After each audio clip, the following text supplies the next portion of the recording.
Hey, who called me an idiot? Who? Which one of you called me a freaking idiot? I know it was one of y'all. Hey, wait till we're live. Yeah. No, yeah, fool, okay. we are live. Well, I'm one of the idiots. That's what I thought. What? I want you to. Till we're live. Yeah. Oh. Yeah. Okay. Where's that coming from? One of the idiots. We are. Who's We the are idiot idiots. that has the volume on Twitter? Turn it off. I thought, I canceled that, didn't I? Guys, we really look like idiots. Freaking idiot. I guess that was me. Hey. I had previewed my YouTube channel in StreamYard earlier, and the window is still open. And there's like a 10-second delay. Hey, Eddie. Hey. Raymond wrote, I want to thank Daniel for meeting Eddie and I at his barber. Yeah. Hey, dude. Cut. What's going on, man? But guys, first, let's talk about the weather. Hey, yes. Bring us on the next 4-day or 3-day, forecast. Well, today in Moscow, it was plus 27. No clouds until about 3, 4 in the afternoon. And I played in a beach volleyball tournament. Yeah. Beautiful day. How'd you do? We did okay. It was first time playing with this guy because my partner's in Abkhazia. Uh-huh. But we did well. We came in 4th. Cool. Hey, before we go on, I want to give a shout out to, hey, thanks, Raymond. This is my last one. If any of you guys are in the West or in the States and you're coming to Moscow, please hit me up. I'd like to order some of these. This is icebreaker mints. I can't find them here, and I'm addicted. So if you would like to help an idiot out in Moscow, let me know when you're coming, and we'll take care of you. Thanks, Raymond. He's from Boston or Jersey. No, I'm from Long Island. Edelwolf. I'm from Long Island. I'm not from Boston or New Jersey. Man. I want you guys to know that some of my followers on Twitter were actually doing a poll on which one of us was the most idiotic looking one in our thumbnail. Who won? Daniel won. Daniel won. Sorry, Daniel. Good deal. So, hey, let's do an introduction in case people are looking at watching this either live or later and saying, hey, who are these idiots? They didn't even introduce themselves. I don't even know who they are. Ladies and gentlemen, welcome to this Sunday evening edition of the Sounding Off podcast with your host, Eddie Gonzalez, the Moscow photographer. And I am coming to you live from Moscow, Russia. Yes, the land where YouTube doesn't work. We are coming to you live on YouTube. Yeah, Sunday, August 25th, 2024. And my good friends and co-hosts, Kevin Mikulitsi from Crimea, Russia. And Daniel Bosworth from Moscow is in the house, baby. Yeah, welcome. We're 3 idiots, and we don't know what we're doing, and we have no idea what we're talking about. Don't take us seriously. I love reading all the comments that we've gotten since President Putin's decree announced last Monday, August 19th, that there's a simplified method of immigrating to Russia, especially from the West, unfriendly countries. We'll find out what that list is later. But I've gotten a lot of hate, and I love the hate on the in the comments. So if you're a hater, keep hating because it does the algorithm good. I love the clicks. I love the hate. Bring it on, baby. Anyway, they said many, many comments. You're an idiot for living in Russia. So there's What? 3 of us. There's 3 of us right here. I guess Yep. they've never been. 3 I guess idiots. they've never been to Russia. I'm a proud idiot, man. I'd wear that badge any day. It took Eddie and I all of about 30 seconds to come up with that title this morning. Exactly. So speaking of idiots, scrolling along the bottom of the screen, just for you, Eddie. What? Yeah. Really? They Dude, hadn't been available before. What? They're on Wildberries. Wait a minute. Here's what this idiot's everything going to is do. on I'm going to take a ozone. picture of the. Yeah. Let's see. I got to take a picture of that. Oh man, I had it on video. I'm an idiot. Here we go. Here we go. Let me get this here. Dude, thank you, because I hadn't been able to get them here. Hey, what happened? Nice. No. These are sours. These are duos. No, this is the fake stuff. I want this. This is the real icebreaker mints. This is cool mint. Yeah. No. Mint. This is fake. Whatever this is, man. No, man. That's all right, Raymond. Or peppermint, cinnamon if you can find it, and I'll pay extra for cinnamon. So sours? No sours. Yeah.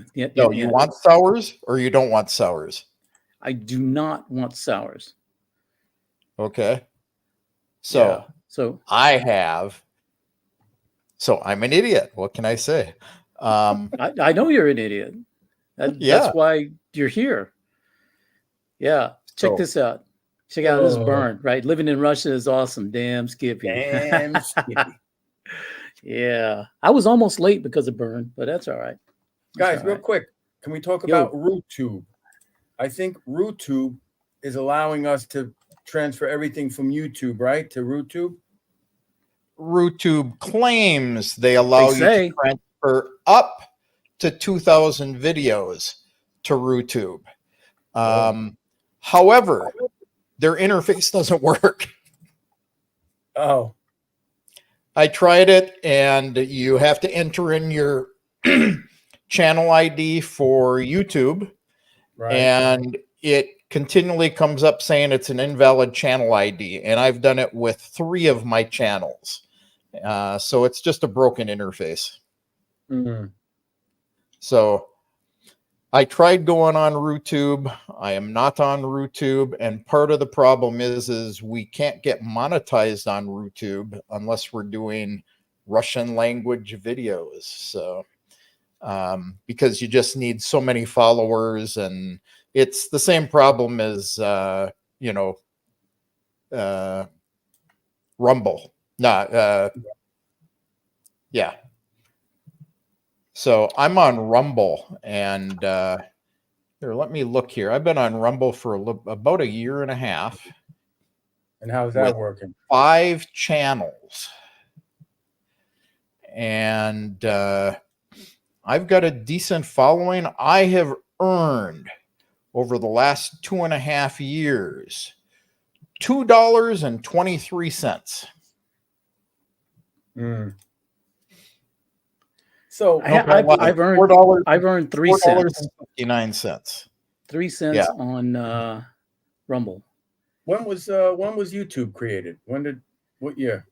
Oh, 2006, maybe 5, 6. And how about Rumble?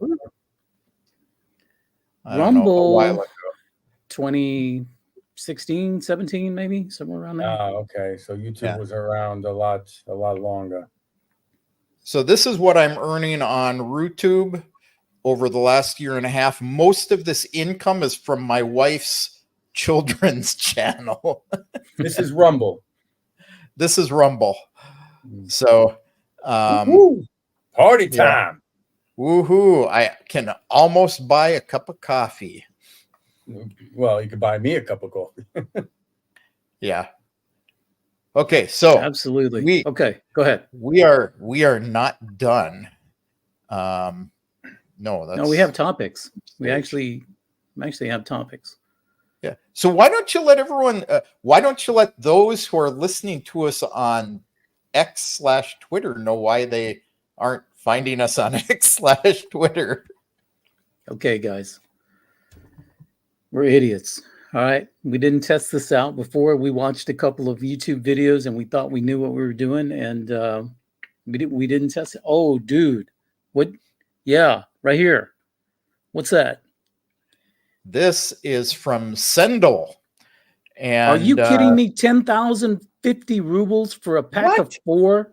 Not for a pack, 8 packs. Still. Here's 8 packs, 10,900, 10,1150 for 10. Yeah. Get out. Welcome to Russia. Well, dude, these are $2.58 back at HEB a piece. Well, yeah. And somebody to bring them to you. I know. Dang. All right. Send me that link. Yeah, I'll send you that link. Yeah. So what was the question? If you really get hard up for it. No, yeah, I appreciate it. Thank you, Raymond. And especially Raymond, speaking of Raymond, I'll call him out right now. He's excited to learn more about Putin's decree, which is still hot in the news. Lots and lots of questions. Everybody wants to know what's going on. And I tell you what, we don't know yet. We don't know. Nobody knows. Putin, in his decree, I guess, mandated, ordered, or whatever, that they have 30 days to come up with a plan on how to implement this. So we've got to wait 30 days. And we will know more. And we will share that information with you. And yeah. Yeah. And in fact, yeah, go ahead. How about Pavlov from Telegram landing in France? Pavel. I haven't. Pavel Durov. Pavel Durov. I have been all over this. And you know what? What we know about the situation is exactly the same thing that we know about Putin's new decree. He was going somewhere, not to France, but his jet had to land in France to refuel, but he got off the airplane. He is a French citizen. He's also a citizen of the Emirates. So, and I don't remember where else. He bought a citizenship somewhere. He's got several citizenships. Well, when you have the money, you can. Yeah. So he landed, he got off the plane, they arrested him, and the only charges that are known is that they are charging him with not cooperating with the authorities. So probably on my Telegram channel, on my InfoWars Press Telegram channel, I posted a video that Maria Butina did with RT, and she probably has the best analysis that I can stand behind, but that's all based on conjecture again. So nothing is known. He's supposed to be in court tonight. And, that's what it is. So there's theory that he was arrested because he wouldn't give the Western authorities back doors into Telegram. There's theories they're charging him with pedophilia and drug trafficking and, a whole list of things based on the fact that he doesn't have moderators on Telegram to take down what the West tells him to take down. However, somebody did a research study on this just today to see he doesn't even show up in the top 10 sites that actually has pedophilia, drugs, pornography, all that. Who is on the top of these lists? Facebook, Twitter, Snapchat. So all these big guys that have back doors. So we're guessing. And why did he leave Russia? He left Russia because he was in trouble with the Russian authorities over VK. He's one of the founders of VK.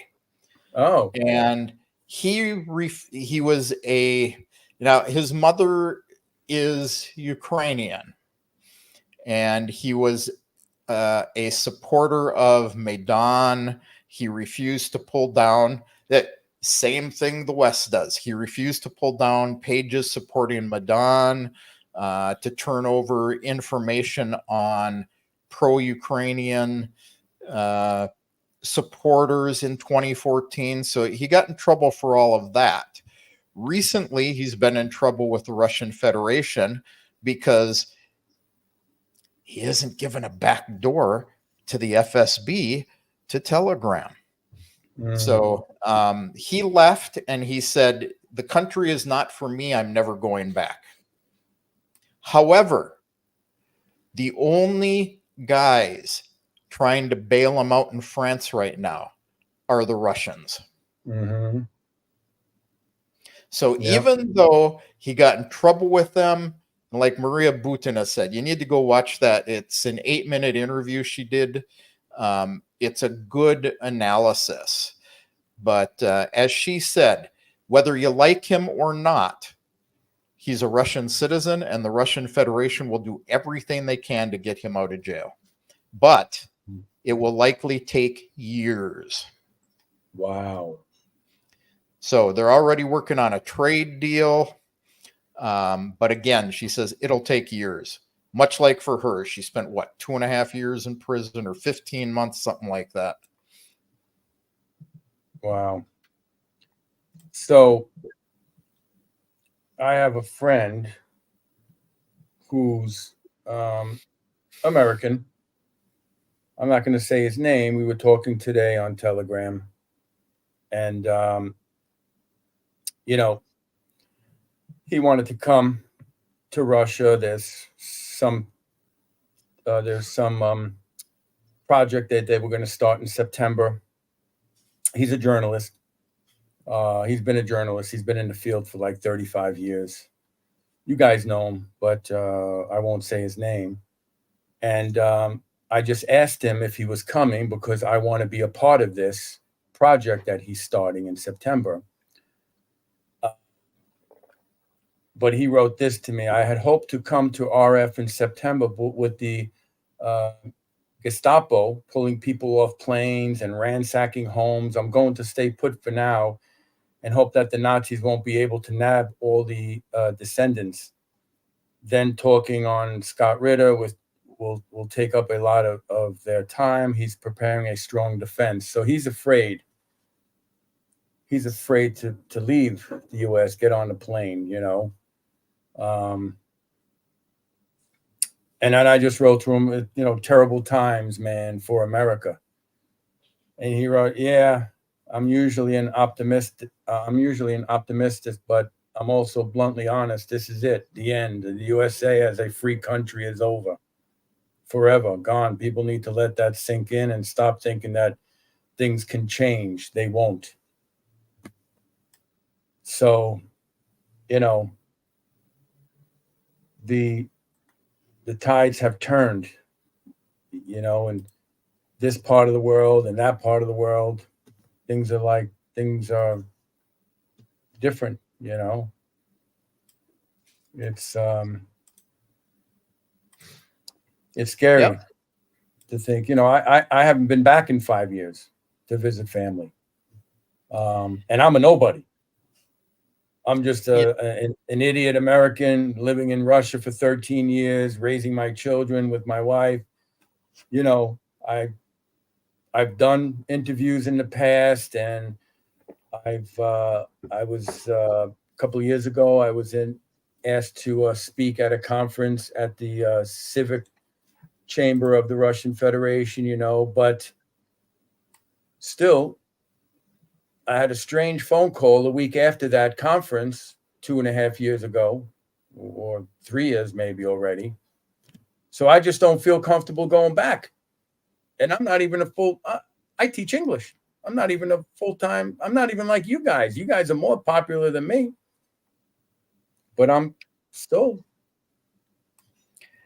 Well, not comfortable going back. it's all about comfort. Realistically, all of the guys being arrested are guys with big followings, big time journalists, like Scott Ritter, big mouth, crossing red lines. I had that discussion with somebody earlier today. I will not mention who, but you do not accept payments from foreign governments, and you do not accept gifts from foreign governments, or you end up needing to register as a foreign agent when you go back to the United States. So as long as you haven't accepted money from anybody for any of these things, you really have nothing to worry about. You're small potatoes. That's a good question. So what if Scott Ritter would have registered as a foreign agent?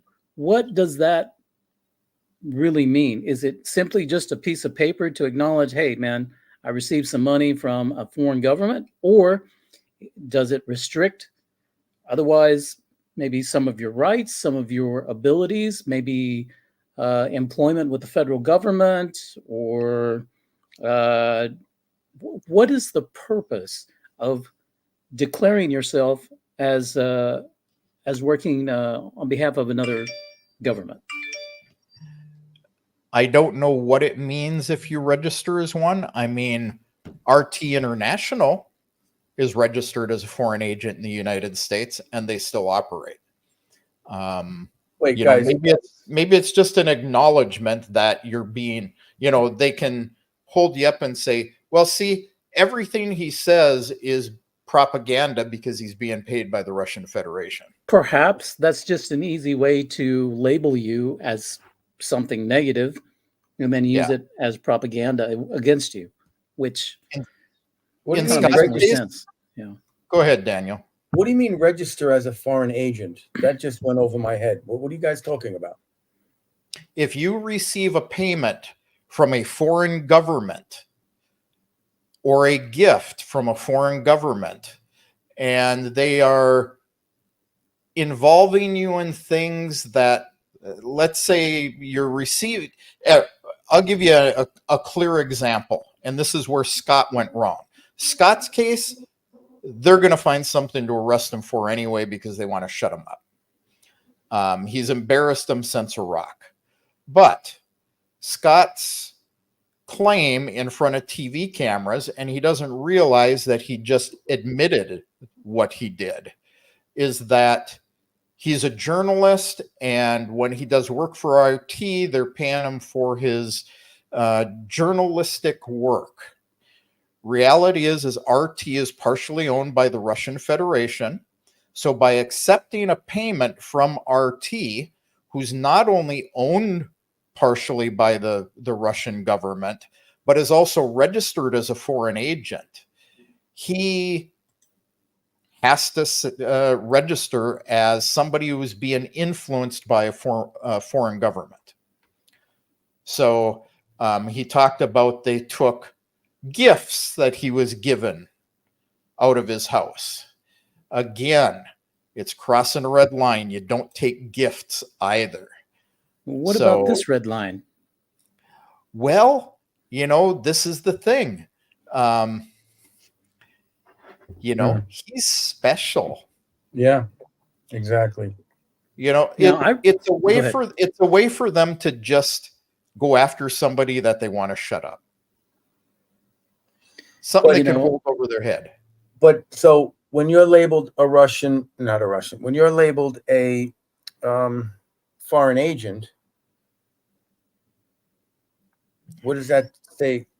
What is that telling people? Well, what does that mean? It means that you're influenced by a foreign government and everything you say is influenced by them. Oh. Now, like I say, this is one of the reasons even though I do a lot of commentary on RT, Channel 1, Ruptly, I do not accept payments from them. And this is a little bit aggravating to them.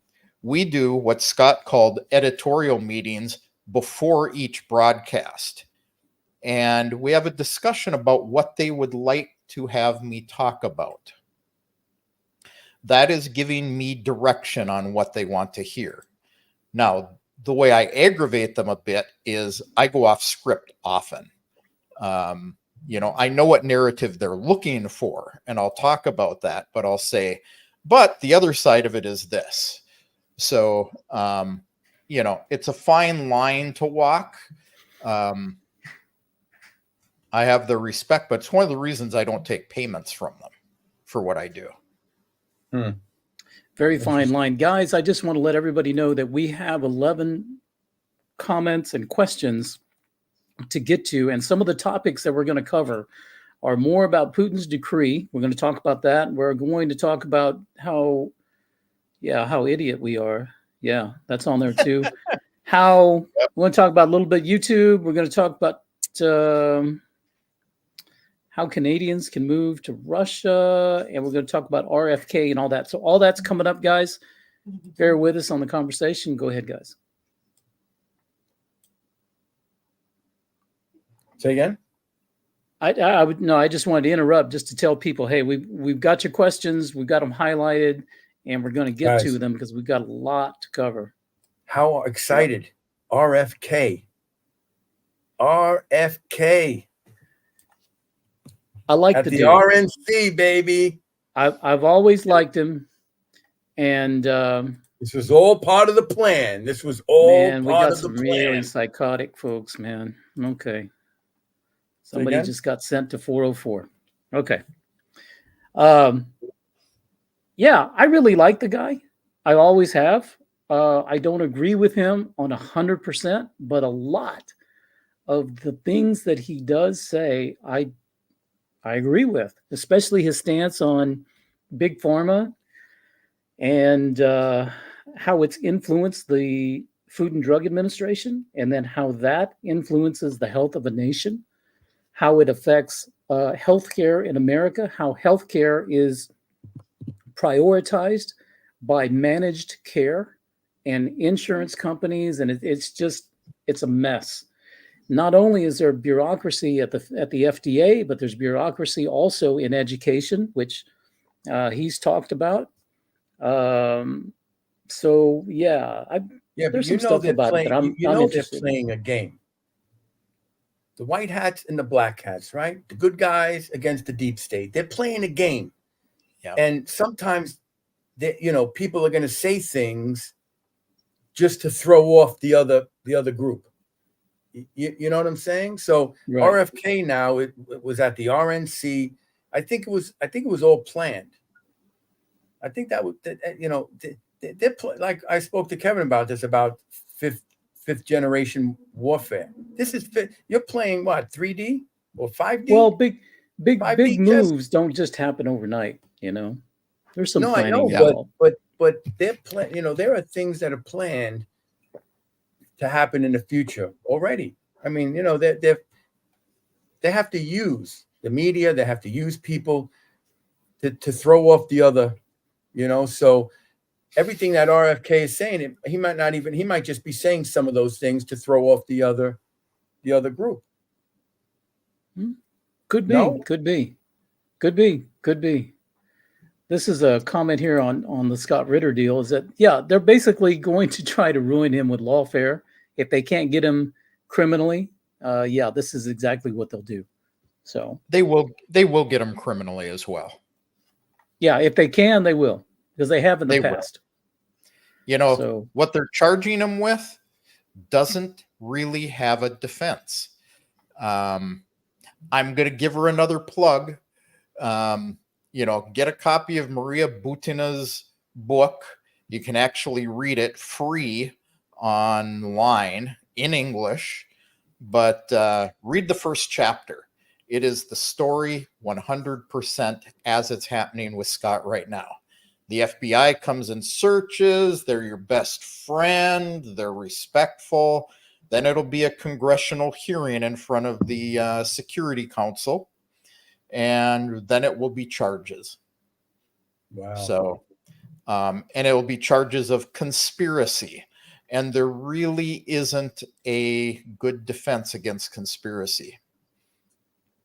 So RFK Jr., yeah, it's a goodies on Trump's side, but it could go either way. I keep seeing that they're going to, it's going to get him that big independent vote and everything. He only had 2 or 3% of the voters. It'll be good for Trump if the sexual assault charges against him aren't brought back up by the Harris campaign. So, and I think the strategy bother Trump, yeah. Yeah, the strategy with RFK to support Trump is to bring what independent voters he had in certain swing states and swing them over to Trump, which would then help to solidify Trump's standing in those swing states. So if that's the strategy, I mean, it's we'll have to see how it plays out, but it seems smart. And where do you think where would he put him? Somebody wrote in the comments, maybe head of CIA. To who? RFK? Yeah. Who knows? I don't know. I don't think he would be CIA, but I don't know. Trump is very unpredictable. Well, if Trump wins, he's got to put people in charge of these 3-letter organizations, intelligence organizations. He's got to put somebody in there that's going to run it and clean it out. Clean house of the bad ones. So I'm going to answer this real quick. What was the book that was recommended a few minutes ago?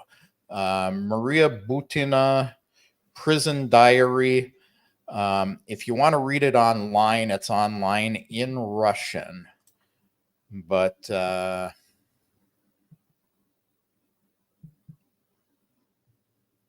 here you go. This is a Russian site, Litres. And of course, this is a translated version, but you can actually read it here online without the subscription, without the 549 rubles. And the link is, I'll put the link out here in a minute. So go ahead, guys. I'm going to grab the link and put it in a banner. Yeah. So let's see some of these. Go ahead. What does IMHO stand for? In my opinion, my honest opinion. As if your opinion wouldn't be honest. In my humble opinion? Or in my humble opinion. Could be. Other way. Either way. Opinion, yeah. And so I'll leave this up a bit for you guys so you can copy it on down if you want it. In my see, Mr. W agrees with me. RFK being CIA director would be good. In my humble, now he put in O. What is the O? What does IMHOP stand for? Opinion, maybe. In my humble opinion, okay. Yeah. So that would be interesting. That would be interesting if RFK had some cabinet level position. Oh, he's yeah, he's gonna have it. We have John, Tatiana. Welcome. I'm sorry, Kev. What'd you say? Oh, I just told John that he was welcome for the link. I am afraid if Kennedy gets elected a president, he immediately will become Russophobe, as it happened with a lot of former decent people and vice versa. As soon as a person becomes an X, he gets, yeah. We don't know.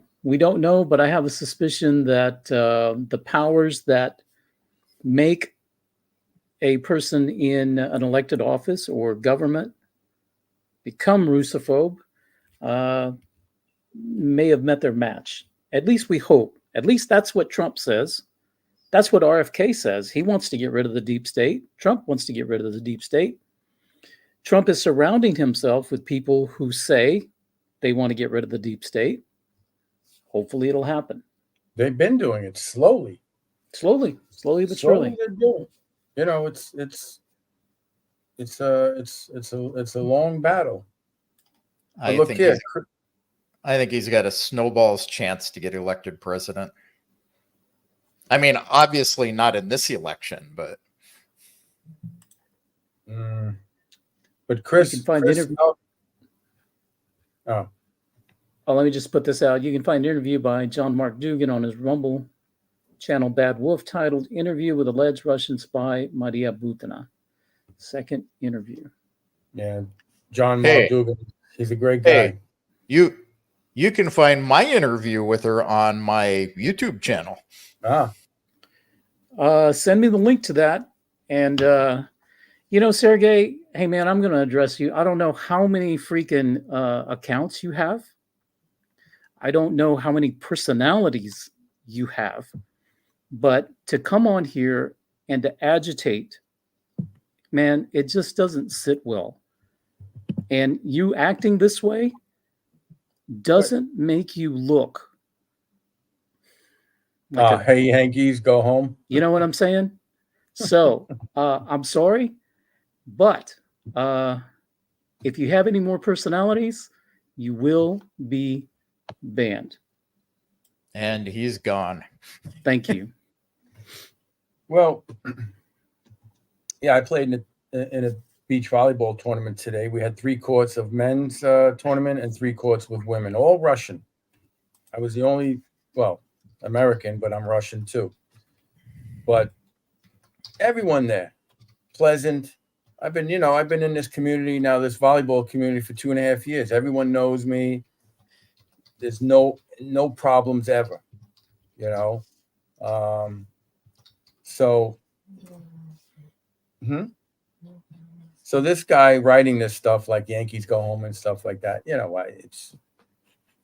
I don't know. It's his problem. But let me tell you, I'm living here 13 years, and Grassy Knoll hit this one. We ever have a problem since we're here? My wife and I were traveling in Austria, Germany, and Budapest, right? About 13 years ago when we first met. And we had a problem as Americans in Austria, and we were only there for 2 weeks. I'm here 13 years, and I can't think of one incident where I had a problem with somebody, giving me a problem because I'm American. Two. Yeah. And I'm going to address Svetlana again. Don't get snarky, Svetlana, or you'll disappear on this channel too. Your partner in crime has left. Yes. Why? What does Svetlana say? And well, Svetlana, as usual, is she's saying, "You're Russian, really?" The same kind of stuff she started on my channel and other channels that got her banned. So be good, Svetlana. Yeah. I have thick skin. Yeah, but I don't put up with that crap. I have thick skin, but I demand respect because I respect my viewers. I respect each and every one of you. And if you treat me with respect and you treat my guests with respect, there is no issue whatsoever. But to come onto someone's channel and just to create turmoil and to antagonize people and actually make fun of them in a chat in front of everybody, that's just disrespectful. I don't care who you are. And I don't put up with it. I don't put up with it. And I think my viewers, I hope you, especially you guys in the chat, will appreciate the fact that I'm looking out for you guys too, because I appreciate each and every one of you here. So with that being said, let's move on. Yeah, we're all adults. We're all adults, And Grassy Knoll, we had this disagreement when I banned her on my channel. No, she wasn't. She's making fun of Daniel because she views Daniel as 100% American wimp boy. So, but listen, that's her right, and that's her opinion, right? And she might say, "Oh, right," and it's her opinion, but she's being disrespectful to you in the chat with comments like this. Yeah. And this is what Eddie's talking about. So no, and I understand. Yeah, there's a difference between having an opinion and stating your opinion, and there's another one when you are purposefully making fun of people and harassing them. Right. Well, listen, I've lived in 4 countries, actually 3. America was the 4th, but in every country I lived in, I fit in. I respect their culture, their way of life. I don't try to change anything. I don't expect anything to change for me. And I've been doing that in Russia for 13 years, and I got my Russian citizenship. So I have 2 passports. My wife is Russian. My children are Russian. We all have dual citizenship. But yeah, I understand. I understand maybe how she's thinking, or saying that just because you have a Russian passport doesn't make you Russian, But I can show you texts from friends of mine over the years that just, say, Daniel, you are Russian, I mean, so I love the country. I love the culture. I'm with my wife for over 23 years. I know a lot about Russia and the culture and the way of life and the people. And now I feel like I'm home. I feel like I'm home. I have no desire to go west. I haven't left Russia in the last 5 years. I love it here.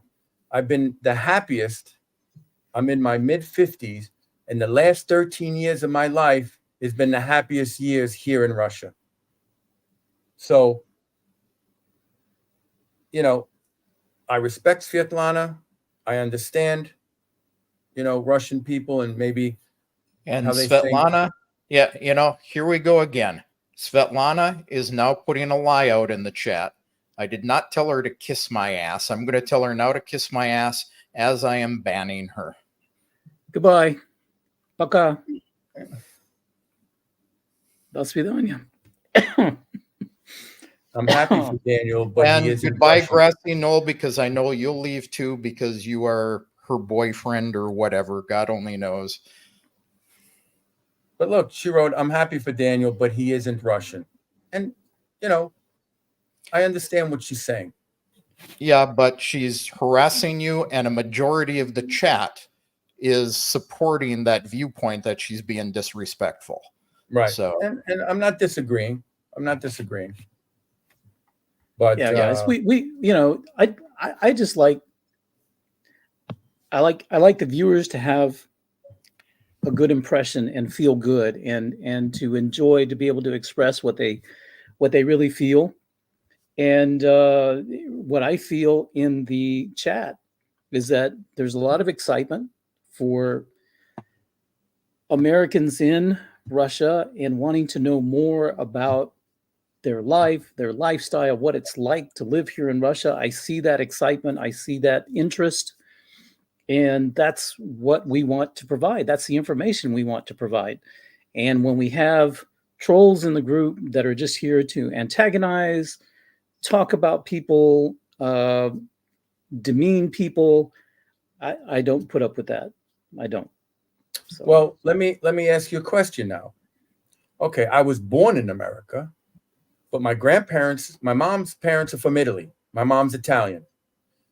My father's parents, one was German, right? Like, so, okay, I was born on American soil, but I'm German, Irish, Scottish, Italian, and I have a little bit of American Blackfoot Indian. That's the only American, 6%. The rest is all European. So I would love to be able to ask, Svetlana. So she thinks I'm American. Okay, I was born on American soil, but if I did a DNA test, all my roots are from Western Europe. Eddie, you're a Mexican American? I am. My heritage is mainly Mexican and Native American, and some from Spain, Portugal area.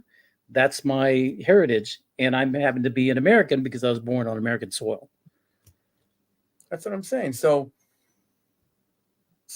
okay, I was born in America. I'm an American, but my DNA would tell you I'm from Europe. Wild Siberia. Hey, I just want to say, call out to our friend Dan in Siberia, man. Yeah. You want to join and you're still awake? Let me know. We'll send you a link. I know it's late for you. Pop on in. Pop on in, man. Say hi. Serious. Dave Murray wrote, Eddie is Japanese. Joking. But come on, guys, really, who is truly, like, to be an American, you'd have to be an Indian, like, to be a true American, right? An American Indian. Yeah. If you think about Absolutely. it. Right? So. Yeah. Well, like John says, there's difference between nationality, ancestry, and ethnicity. Mm-hmm.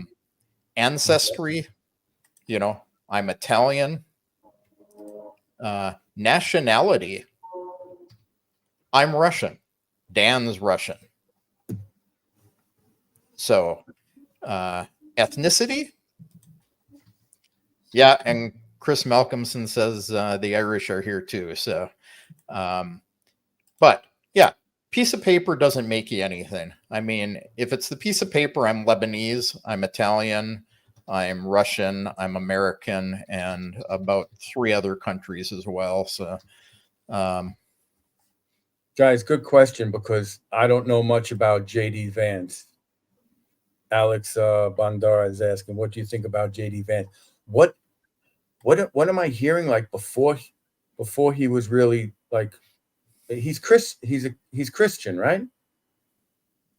His religion? Yeah. That I know of. Yeah, but what was his past life? Like, what was he? I heard something about him. No, I hadn't heard that.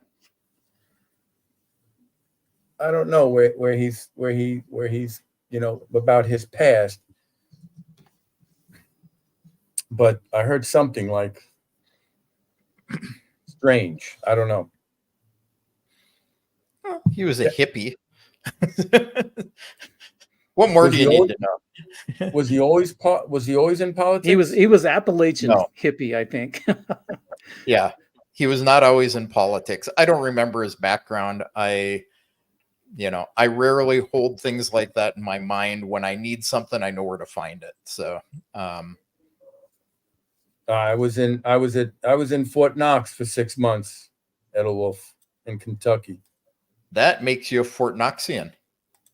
It's funny. Or it makes you obnoxious. But I'll tell you a quick story. I was at Fort Knox. I was doing my basic training, and I was there for 6 months. Anyway, my family came to visit. We had a family weekend. And on Long Island in New York, we call pizza, we say, pizza pie. A whole pizza, it's a pie, right? 8 slices, a pizza pie. And we went into a restaurant in Kentucky, and it was an Italian restaurant that had pizza. I said, I'll take a pie. 1 pie, please, right? There was 4 of us. And she goes, sorry, we don't sell pies here. I'm like, okay. I'm like, I'll take 1 pizza. They don't call it a pizza pie in Kentucky. Funny.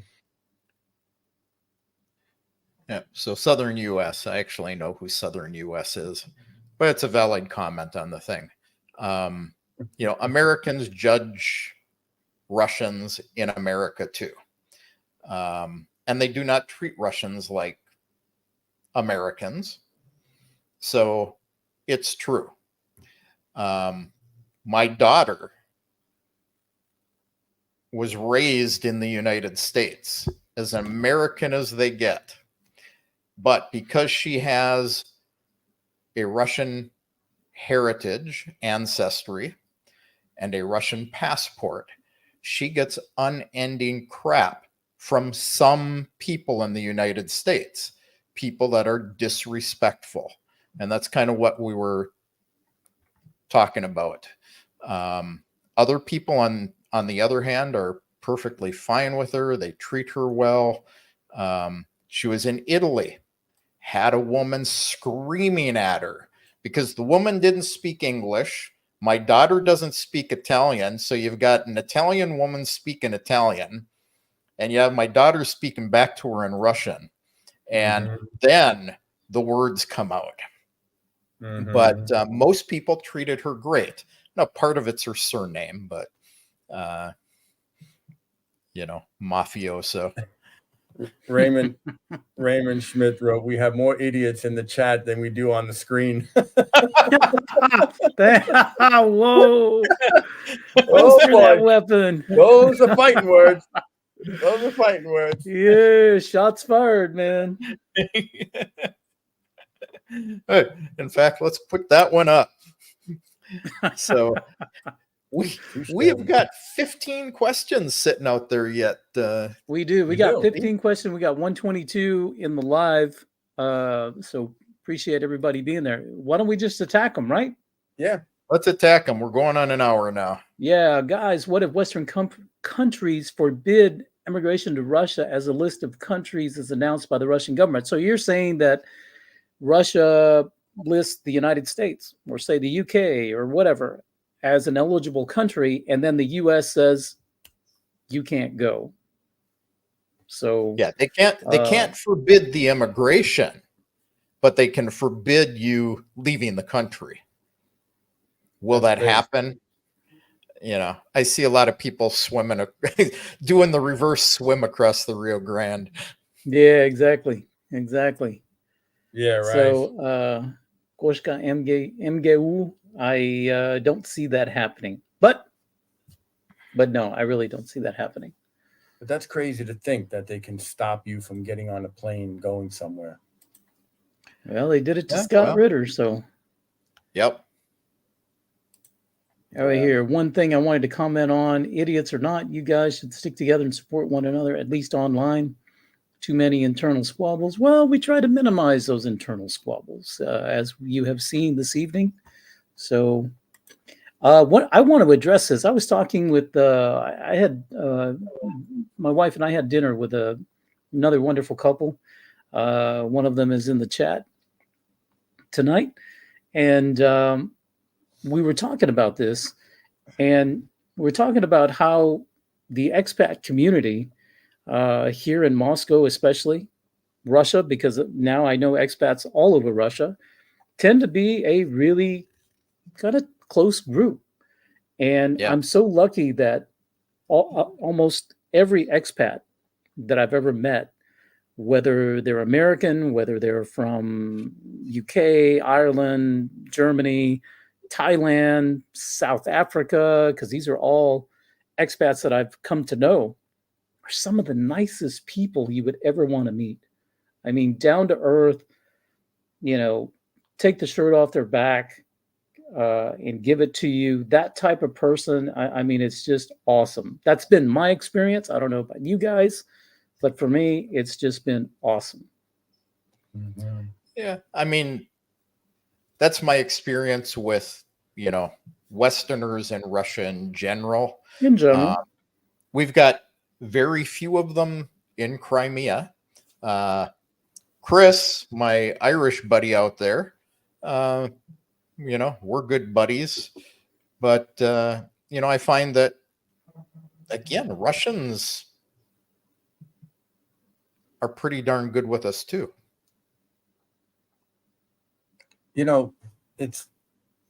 It's all about your personality and about your look in life and like how you act. Yeah. Absolutely, absolutely. I mean, I treat people the way I want to be treated.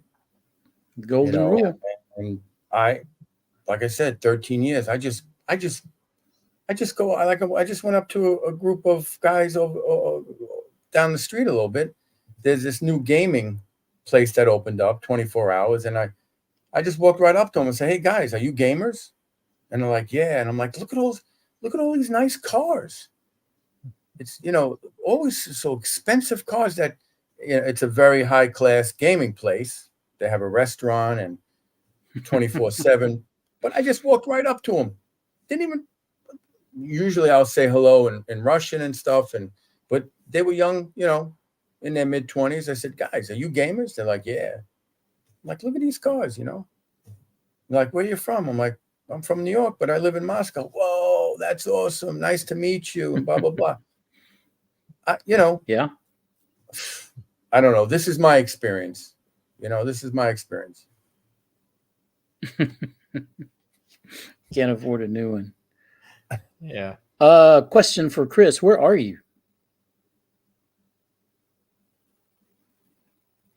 Chris is in he's in where? the Kerch area. Okay. I won't put him very specifically, but he's in the Say no more. Say no more. Yeah. East end of the peninsula. I thought he was in another country. Okay. No problem. No, he's an Irishman living in Crimea. Got it. Kyle Hines wants to know, when can Canadians move to safe Russia? Well, if you wait can now. Yeah, if you just wait until more information is released from the Ministry of Foreign Affairs on Putin's decree, we will know more, and then we can better answer your question. Mm-hmm. What else we got? Here, this one.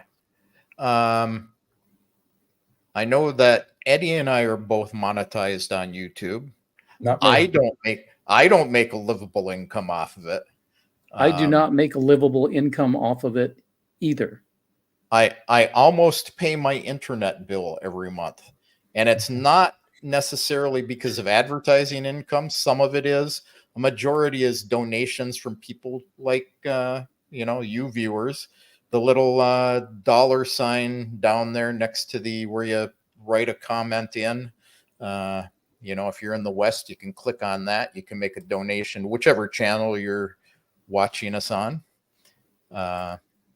Often we make more from the donations than from the AdSense on our videos.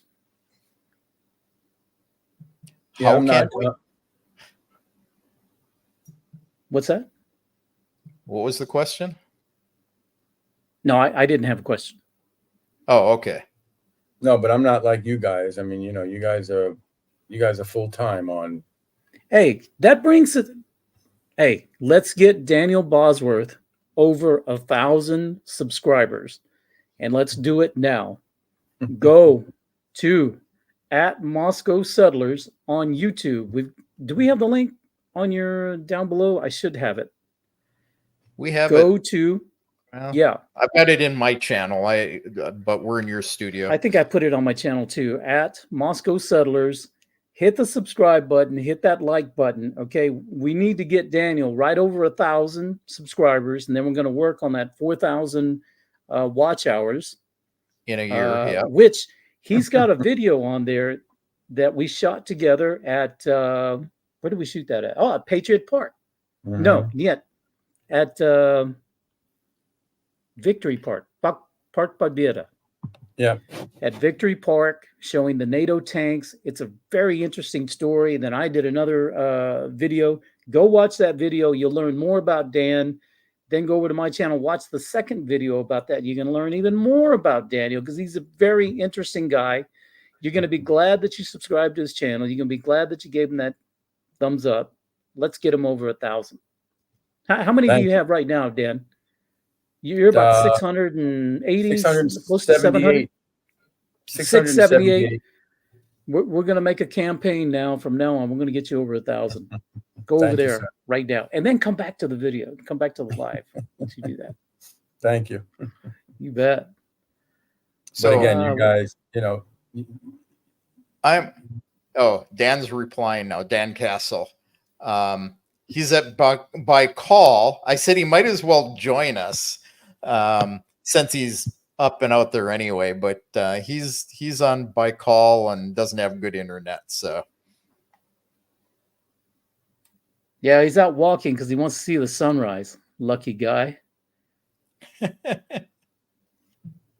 Yeah, and just in case you guys in YouTube land don't know, but Dan and I are in Moscow, Kevin's in Crimea, so we're in the same time zone, Moscow time.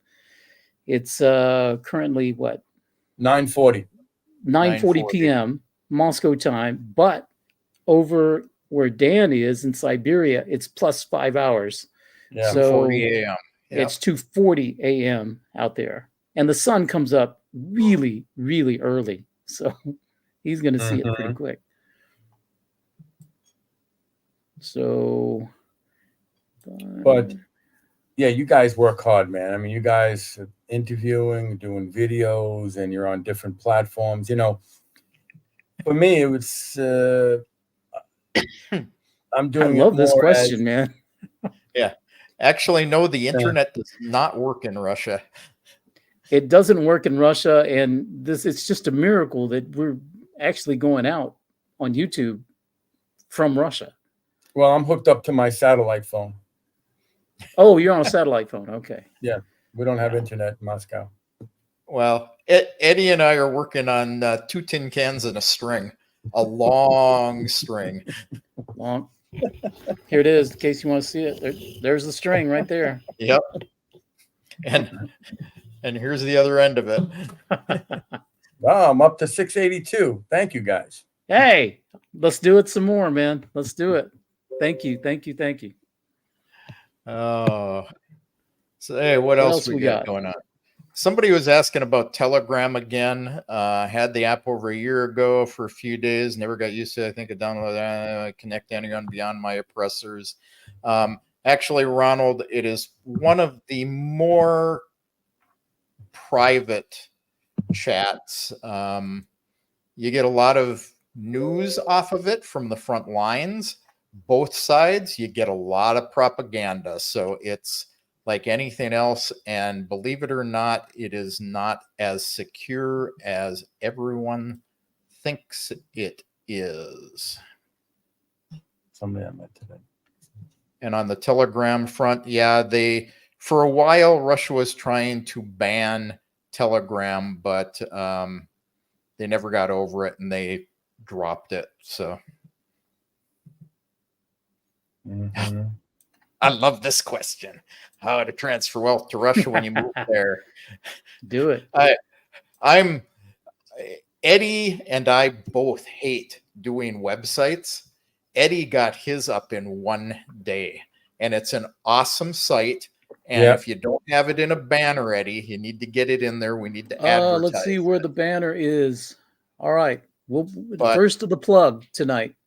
So I have created a travel consulting service, personal concierge service. If you do visit Moscow and that's something you would like, and you can get more information about that. That's at www.worryfreerussia.com. And the worry-free part of that is that we do some of the heavy lifting for you when it comes to planning your trip to Russia. So we can handle just answering questions about how to do stuff, how to get a visa, how to get your travel, how to find an apartment to rent or a hotel.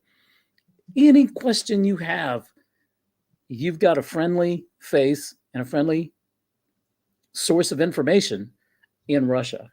And go over there, look through it, and if there's anything I can help you with, if you're serious about coming to Russia, I'm seriously here to help you. So do that. Now, the next part of the question, I'm going to pass it over to Kev. because he's got information on how to transfer money to Russia. Yep. So I do not have my website up yet because I hate doing them more than Eddie.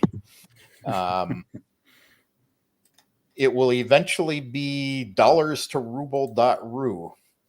So, but right now you can ping me in Telegram, or if you don't use Telegram, you can go out and get my email out of the About section in my YouTube channel. And we'll hook you right up. I can vouch because last summer, we're a ruble family now.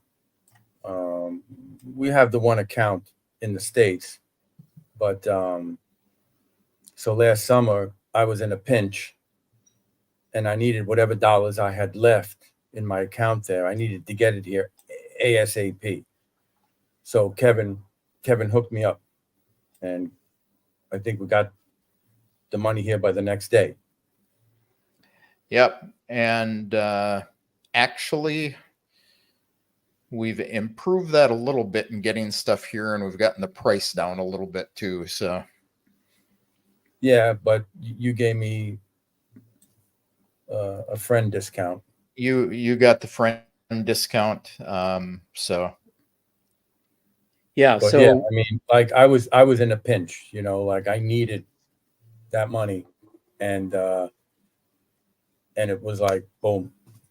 Kevin's the man. So if you're thinking about, hey, I might want to take advantage of this opportunity to move to Russia, but I've got questions about money. If you have an annuity, say in the States, maybe you get paid monthly on an annuity, or you have a lump sum, you want to transfer it here, but there's sanctions. How do you do it? Talk to Kev. He's the man. It's not a problem. Believe me, not a problem. And it can be done. So we got Jason. I'm gonna make you put Jason up again in a minute. Go for it. Go for it. I hit the wrong one. Don't do it. Our buddy Byrne. Oh yeah. Yep. So there's a recommendation. The recommendation. Right, if you need more, talk to Tim Kirby, Dan Castle, a bunch of other people. Me. Daniel. But Eddie, man, I looked at your website, man. Very impressive. You did that within a day? Within a day, AI helped. Wasn't all me. But it sure beats, man, doing 2 weeks of work for 8 hours a day on a stupid WordPress website. If anybody's ever built a website before, hate it. I am a photographer, had photography websites, hate it. But anyway, this one was pretty easy. I was thinking of maybe doing a website for my English. Why not? Because I teach English. I've got a recommendation. I'll talk to you later and we'll figure that one out. Yeah, cool. And can you tell us a little bit about that wedding that you took that you were the photographer at a wedding? Yes. So I shot my first wedding in Moscow yesterday. Awesome, man. Awesome. And beautiful wedding. And in fact, I've got some news to share because the couple at first wanted to keep a low profile on social media. And so I didn't post any photos. And just this evening, they said, hey, we kind of talked about it. I'll go ahead and post some of those images.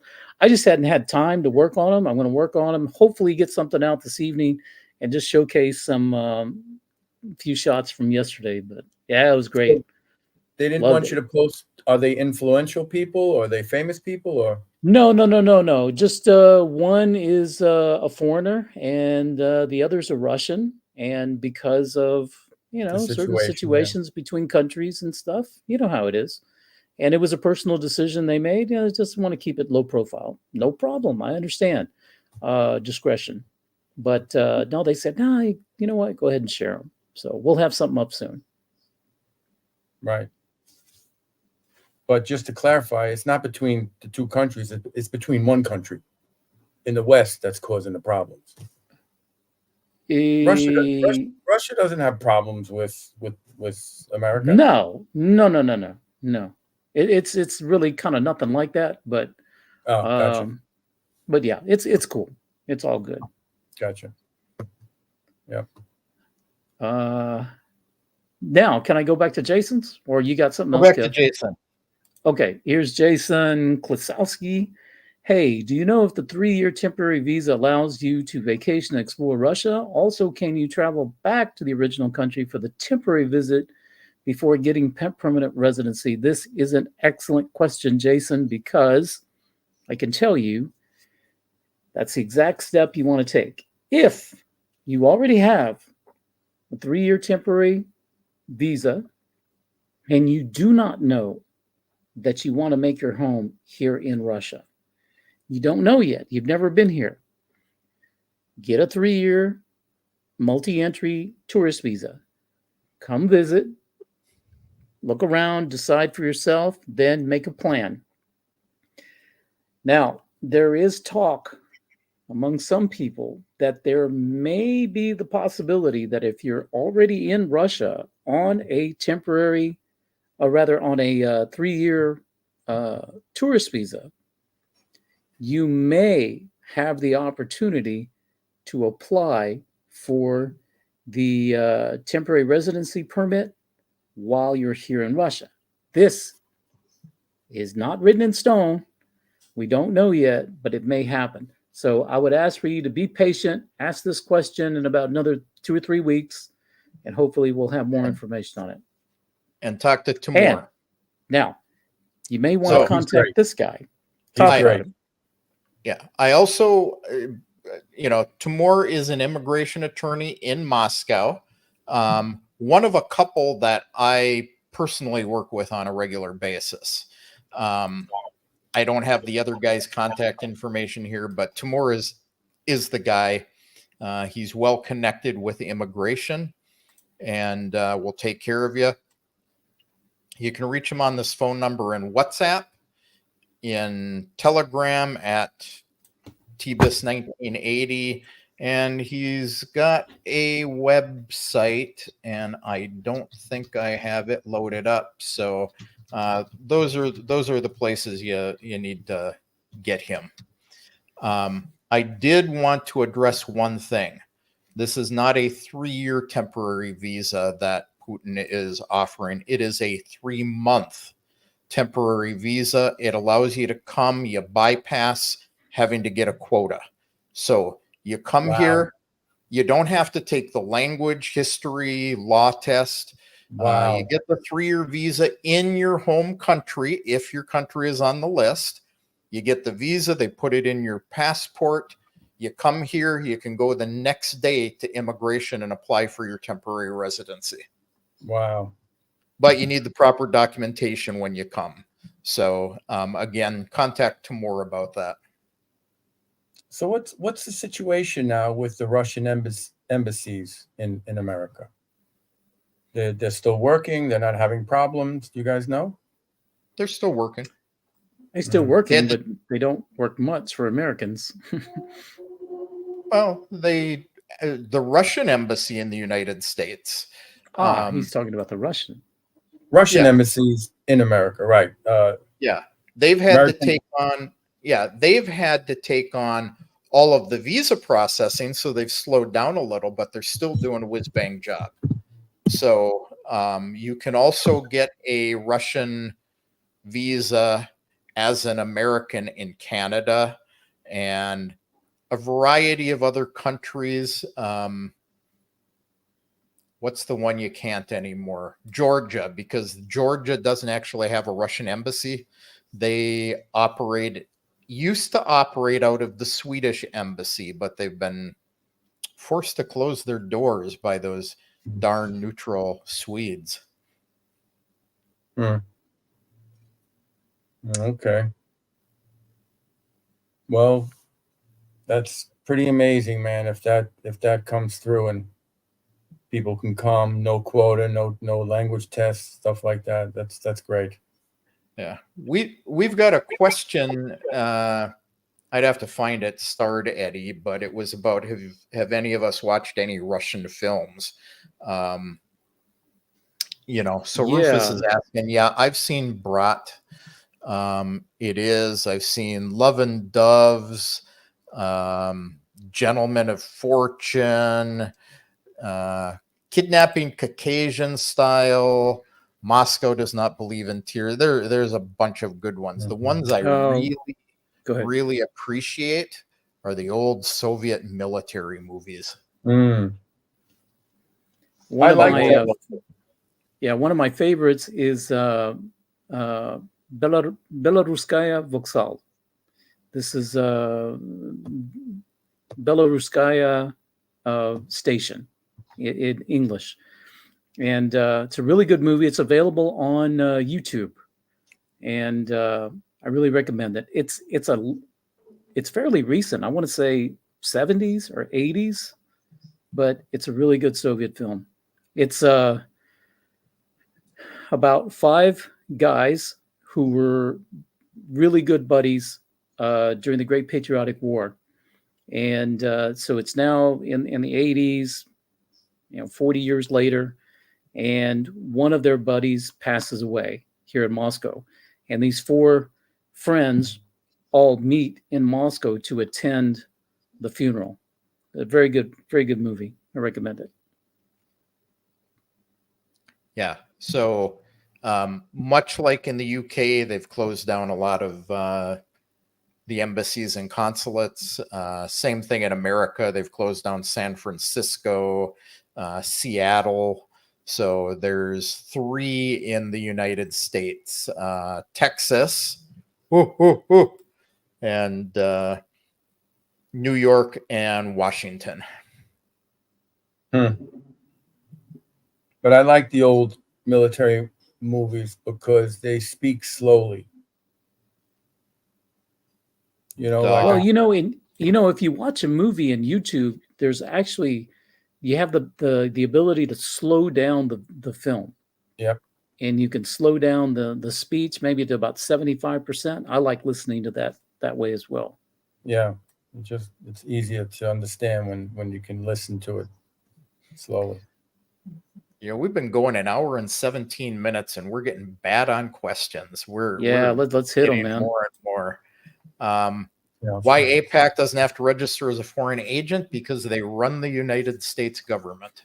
Quick and simple. I didn't know if you were going to go there or not. Yeah. Hey, I'm an equal opportunity government abuser. Possible penalties for what Ritter did: 20 years in prison. Kevin, do you like Scott Ritter? Scott Ritter and I used to be pretty good friends. I was the producer of his show for a while. I had a falling out with his best buddy, Jeff Norman, and that kind of cooled mine and Scott's relationship. So that's all I have to say on that.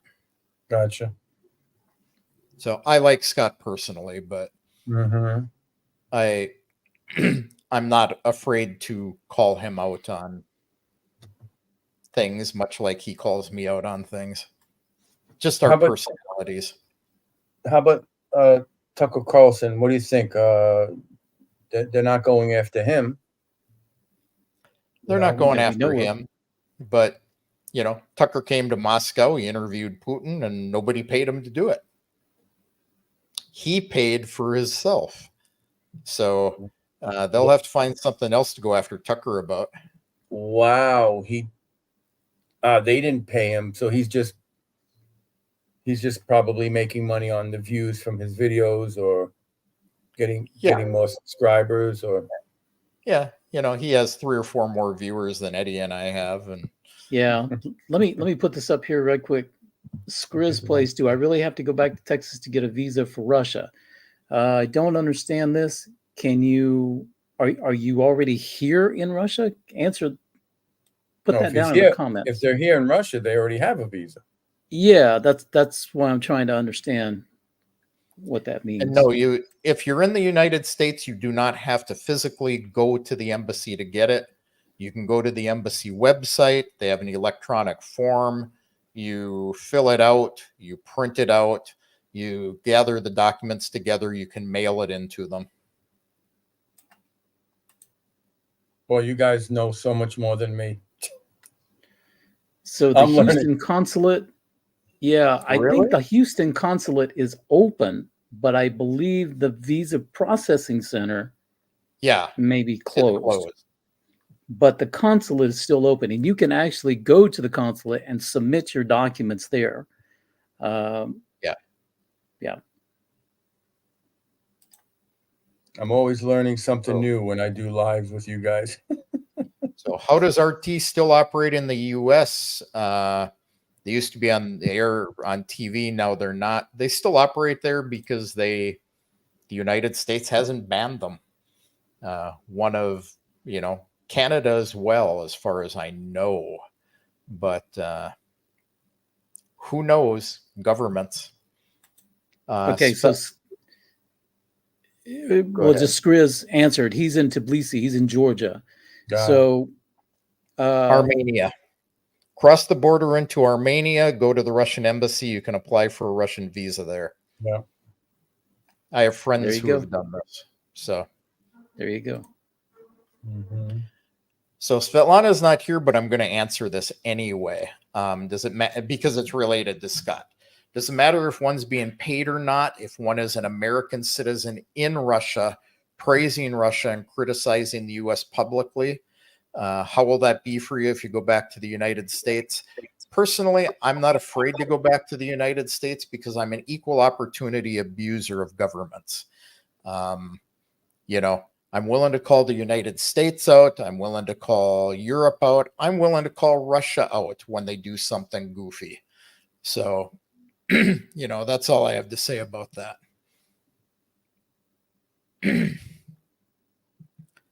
Eddie, are we from swing states? Are you going to vote? Yes, I have requested my electronic ballot, which means by email. So I will be voting in the election, but Texas is not a swing state. I am also not from a swing state, but I will not be voting because I cannot get an online electronic ballot. I must fly to Warsaw, Poland to vote. So I am not going to pay to fly to Warsaw and vote. So I voted for my president, much like Daniel voted for his president. So I don't know what your thoughts are, Daniel. Are you going to go vote in the U.S. election? How would I do that? I mean, I'm from fly to Warsaw. Yeah, you get to fly to Warsaw too. No, does New York have the ability where you can vote by mail, vote by email? I don't know, but it's the election's going to be another stolen election anyway. Well, let's hope not. Let's hope not. I don't think my one vote's going to help in New York. Now, I think New York's a blue state. Yeah. So big time blue. So I'll answer this one real quick. Yes, if you are here on a 3-year private visa and you get the 3-month temporary it's not a 3-month temporary residency card. It is a 3-month visa. If you actually took that visa, yes, it would override the 3-year private visa, but the advantage you have is you can immediately apply for temporary residency. Wow. Eddie and I both had comments about, well, what if you don't get the residency within 3 months because they quote you 4 to 6 months to get it? You are not allowed to leave the Russian Federation while your temporary residence permit is being processed. If your visa expires while you're waiting for an answer on your residency, they will give you a little piece of paper that says, by the order of the president of the Russian Federation, this person is allowed to stay in the country until they get a response to their application. Now, whether you have to take that 3-month temporary residence visa is a question, and you need to speak to Timur about that. Again, we don't have the details on this stuff.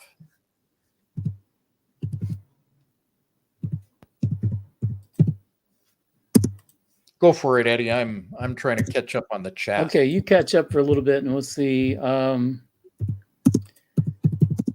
Let's see what we got here. Oh, thanks, Dan. This is going to be fun. Dan says he's going to make a video on how much a Russian YouTuber makes soon.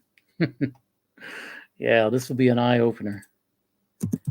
Okay, yeah. Let's see what we got here. And I can tell you, Dan makes a lot more than I make. Yeah. And a lot more than almost nothing is still almost nothing. I think we answered this one. No, we didn't. Okay, honestly, I'm very much surprised about you moving to Russia. I'm here without any support, raised my son alone, built my life, but not thinking of going back to Russia. Am I missing something? So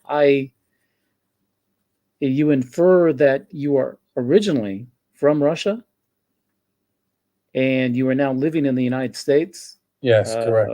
Without any support, you raised your son alone, built your life. Southern U.S., if you are happy with where you are and with how your life, I mean, that's your life. That's great. We respect that. Absolutely. Good for you. My wife, no problem. My wife and I, my wife is Russian. I said we met in upstate New York. We lived together on Long Island for 11 years. Right? We had no problems. It was when my son was born. That's when we left America. Yeah. And I'll just clarify this for Southern U.S. I did not move here to run away from Texas or the U.S. or for politics or for any other reason. I ran over here to be with my wife. Mm-hmm. We're happily married now. Yeah. That's why I'm here. Yeah. I mean, my wife is Eastern Ukrainian. I met her. We lived in the United States for 15 years. We came here because her mother was ill. And, my wife came over to take care of her like every good Russian woman does. I came over on vacation and the unmentionable virus trapped me here. And I thought, well, I'm stuck here anyway, and I always wanted to retire here anyway, so I'm just being forced into early retirement. So it was my intention to come here since I first met my wife, and she first brought me to Crimea. So, well, when I met my wife, it was 2001, and yeah, I didn't think about Russia.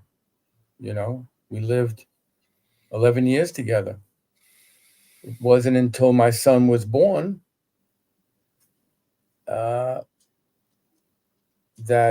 actually we visited twice, and I fell in love with Russia when we visited. So I visited twice. Then my son was born 2 months after we bought our house. And then when my son was born, I started doing research on how to raise children in a healthy environment. And that's when I started finding things and going down the rabbit hole. And 6 months later, when he was about 6 months, I said to my wife, please look for a position in Moscow. We need to move. So that's how it happened for me. Yeah. So we all have our reasons for being here. So, and this family right here has their reasons for being here as well. Countryside Acres, very popular channel, very popular family here in Russia, well known in the expat community and in general. So yes, we have heard of them. Good people. Yeah. He's got they had about 17,000 before they came to Russia. now they have like 160,000 or something followers. Yeah, they got a huge channel. Yeah. Can I recommend any books to learn the Russian alphabet? Before you answer that, yeah. I am just going to say goodbye to Santos Iberica for calling me a liar. I and lots of people who watch RT in the United States. So you come here, you call people liars, you get the big ban button. Pucka. Wow, they're up to 172,000 now. Wow. Wow. Yeah. As far as books to learn the Russian alphabet, I'm not much of a book person. I'm more of an app person. But there's many apps. Yeah. Go ahead. Send me an email. I can give you recommendations. My wife teaches Russian to English speakers remotely. And we also run an English language school. I know what books she and my daughter, who is she's not in the United States right now, but will be back in the United States shortly. She teaches the Russian language over there. They have one particular textbook that they always use to teach English speakers Russian. Perfect. So it covers everything in the world, including the famous list that Eddie and I took crap over last week of the Americanized words. 2 chapters of the words in Russian that come from the English language. What's the name of the book? I will just tell you that I don't know. Many of you English speakers know a lot more Russian words than you think. Mm-hmm. Yep. All right, where are we at? Well, YouTube too. There's a lot of good videos on YouTube too for learning. Oh yeah, there's a lot of resources, and right here, this is a good one. Spooky Spoon. What is the absolute minimum amount of money do you need for the move to Russia? Okay. Where in Russia? That's what I was about to say. There are a lot of ifs. So what you want to do to be able to answer that question is come visit Russia. Absolutely. You'll have to come. You'll have to see for yourself, is this where you want to be? Is it going to work for you? And then second of all, once you're here, you can get a feel for housing, transportation, food, utilities, what life is going to cost you, what level of comfort do you want to live? Do you want to live close to a metro station? Do you want to live close to the center? Do you want to live in the region and not in a big city? All of these variables will depend or will influence how much money you need. The only way that you can answer that is to come visit. If you want to know about housing in different areas, you can go to avito.ru or sion.ru. It'll give you an idea, but if you haven't come here and visited, like Eddie is suggesting, that's the same thing I tell everybody, you won't know where to look on these sites for housing. And let me just plug Wild Siberia here. He just did a video.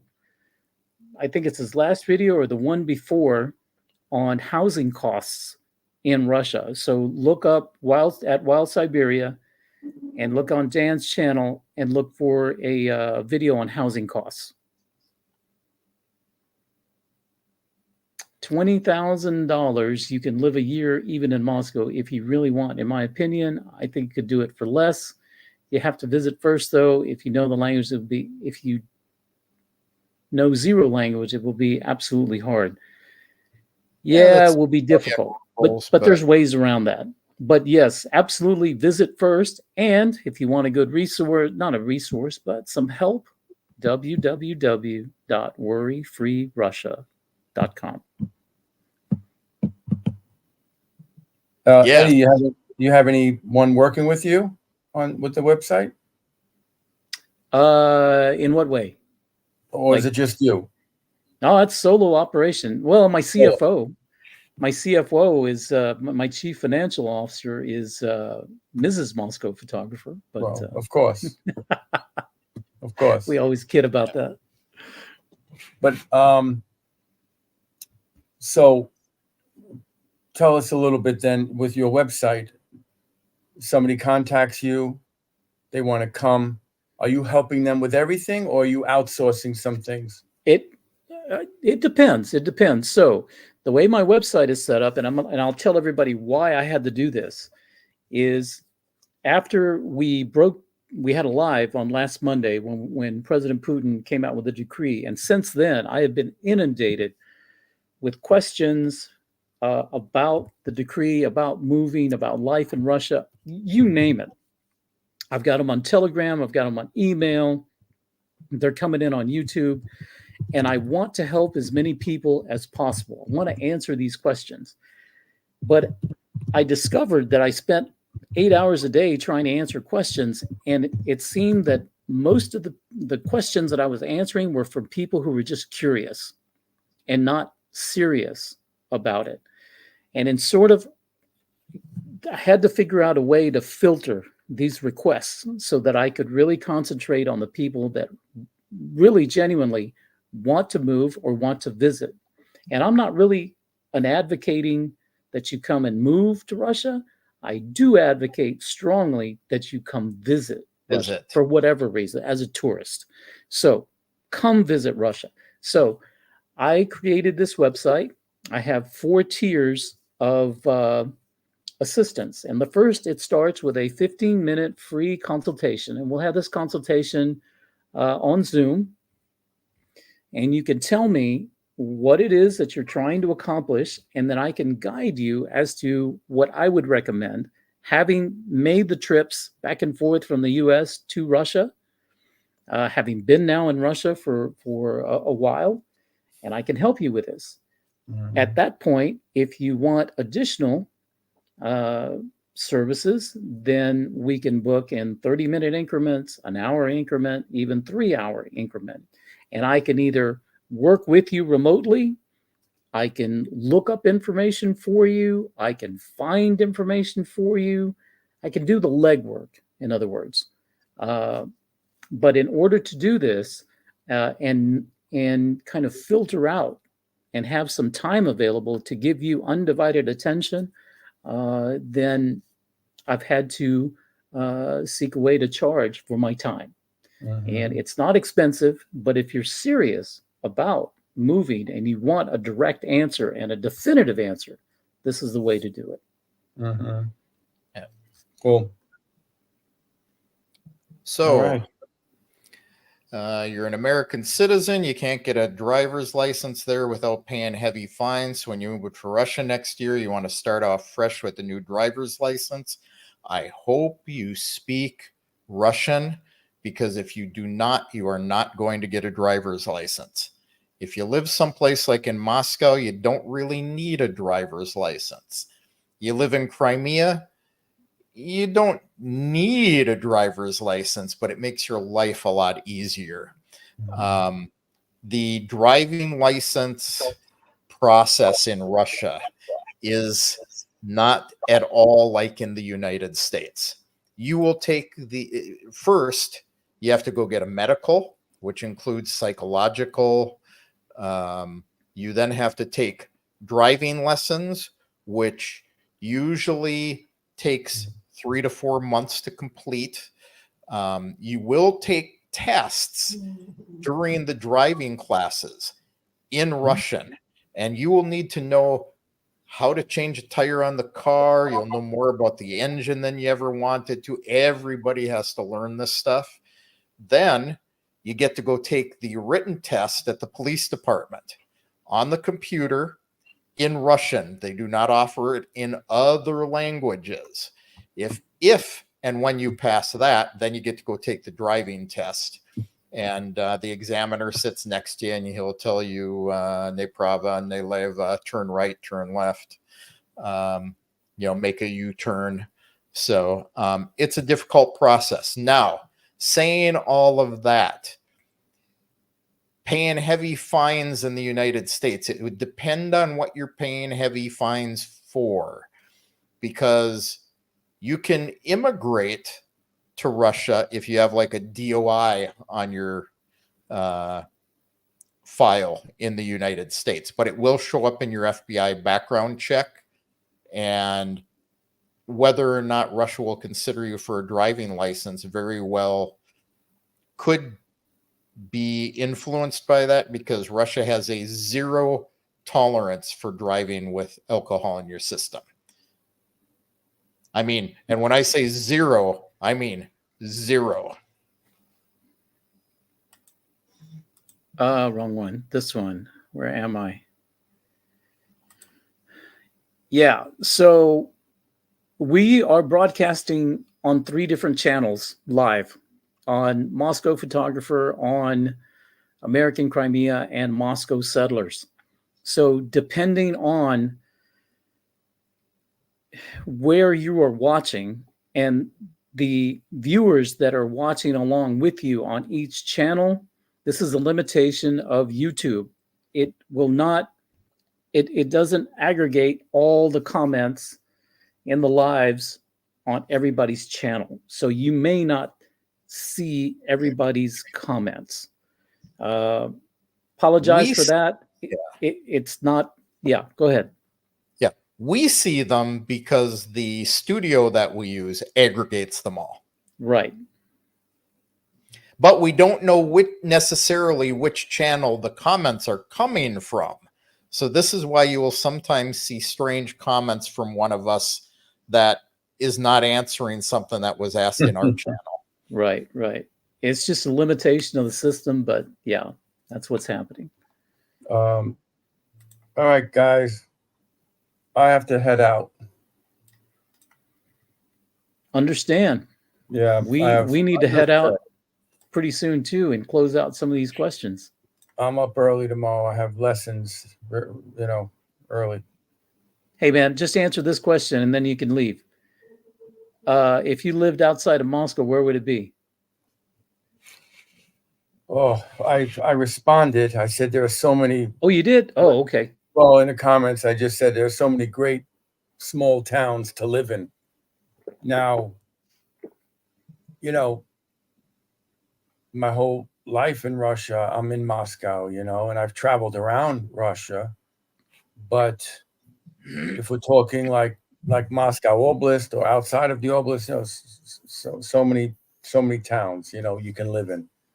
I would like to be in a town that's in the Oblast, that's like there are express trains that could take you 45 minutes to get into the city, no more than maybe an hour and 15, just to come in, like if I have to come in for work or maybe for a better hospital or a clinic or something. But Sergei Posad is a nice town. Nizhny, it's further. Nizhny Novgorod is further. But I don't know, to be honest with you, my life is in Moscow. We have children, they're both professional. They're in professional schools and at professional clubs for sports.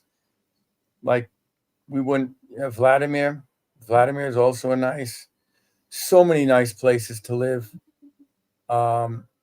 with good infrastructure, good schools, good hospitals and clinics, but I don't know. I don't know, because my life is here, Absolutely. And Guy, my answer would be the same. My life is here, so this is where I'm at. When the kids are done with school and they're on with their own life, then my wife and I would most likely just go to our country house, in the Oblast, and live there. And we can just have, we both teach English. We teach online, so we can live anywhere. Yeah. So yeah, we would just do that, I love the sun. I love the heat, so I do struggle in Moscow during the winter.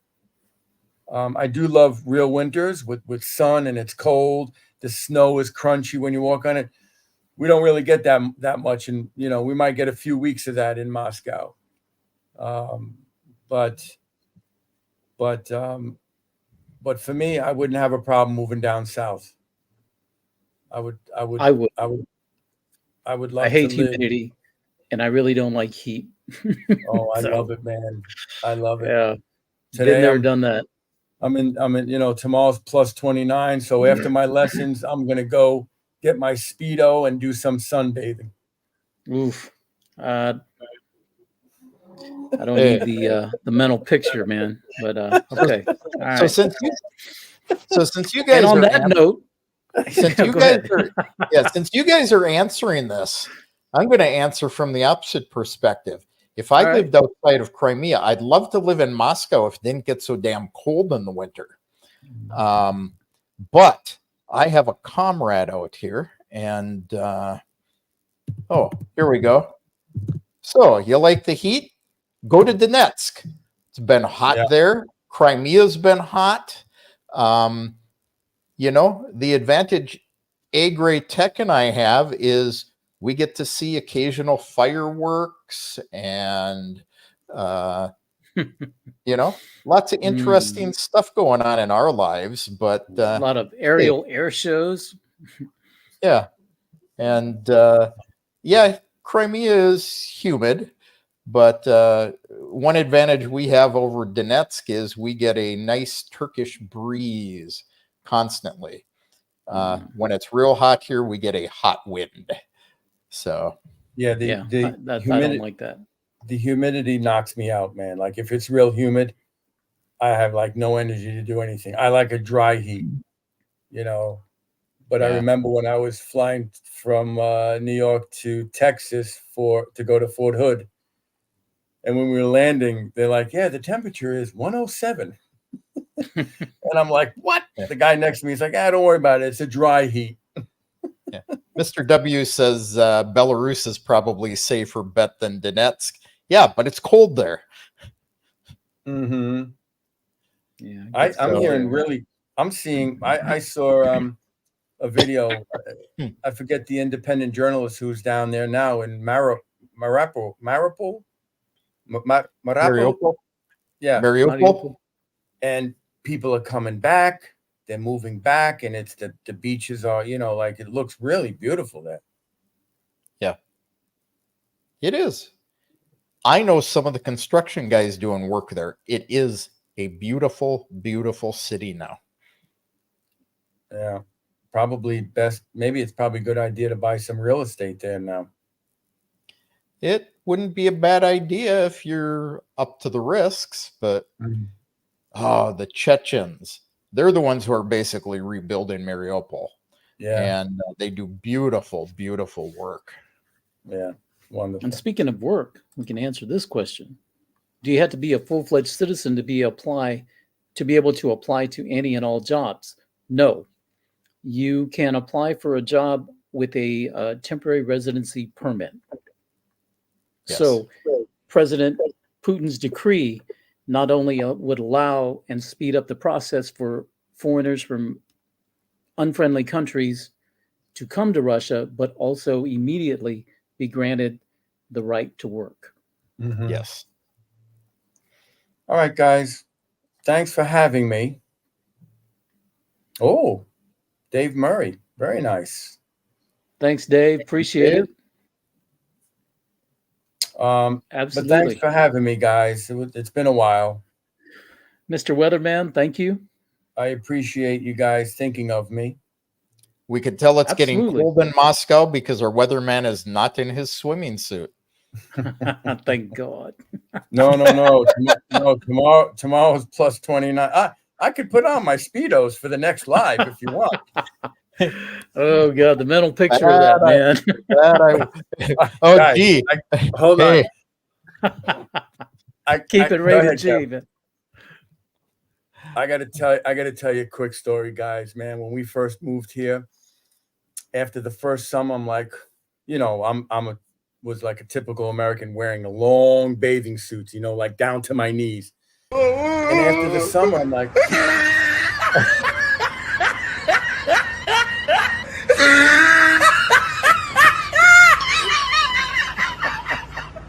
unbelievable. Sorry, Daniel. That's all right. So after the first summer living here, I'm like, you know what? I can do that. I can wear those Speedos like these guys are doing. I went into the mall with my wife, and we went right to Speedo, the store. And I walked in and I said, yeah, I'm looking for Speedos. And I said, she goes, what size? I said, what did I say, hon? Extra large? 48? 52. I said 52. And she looks at me and she goes, I think of 56. I'm like, no, give me a 52. I went into that changing room and I said, all right, give me the 56. I tried on the 56. I took them off and I just was like, we were out of there. We were out of there. The 56s didn't even fit. It was so tight. It was like pushing my butt up and, like, oh my God. It was like, nope. And I was traumatized. And I don't wear Speedos. Never did. Never wore Speedos. The citizens of Moscow appreciate it. I thought I can do it, man. I thought I can do it, but nope. Nope, I couldn't do it.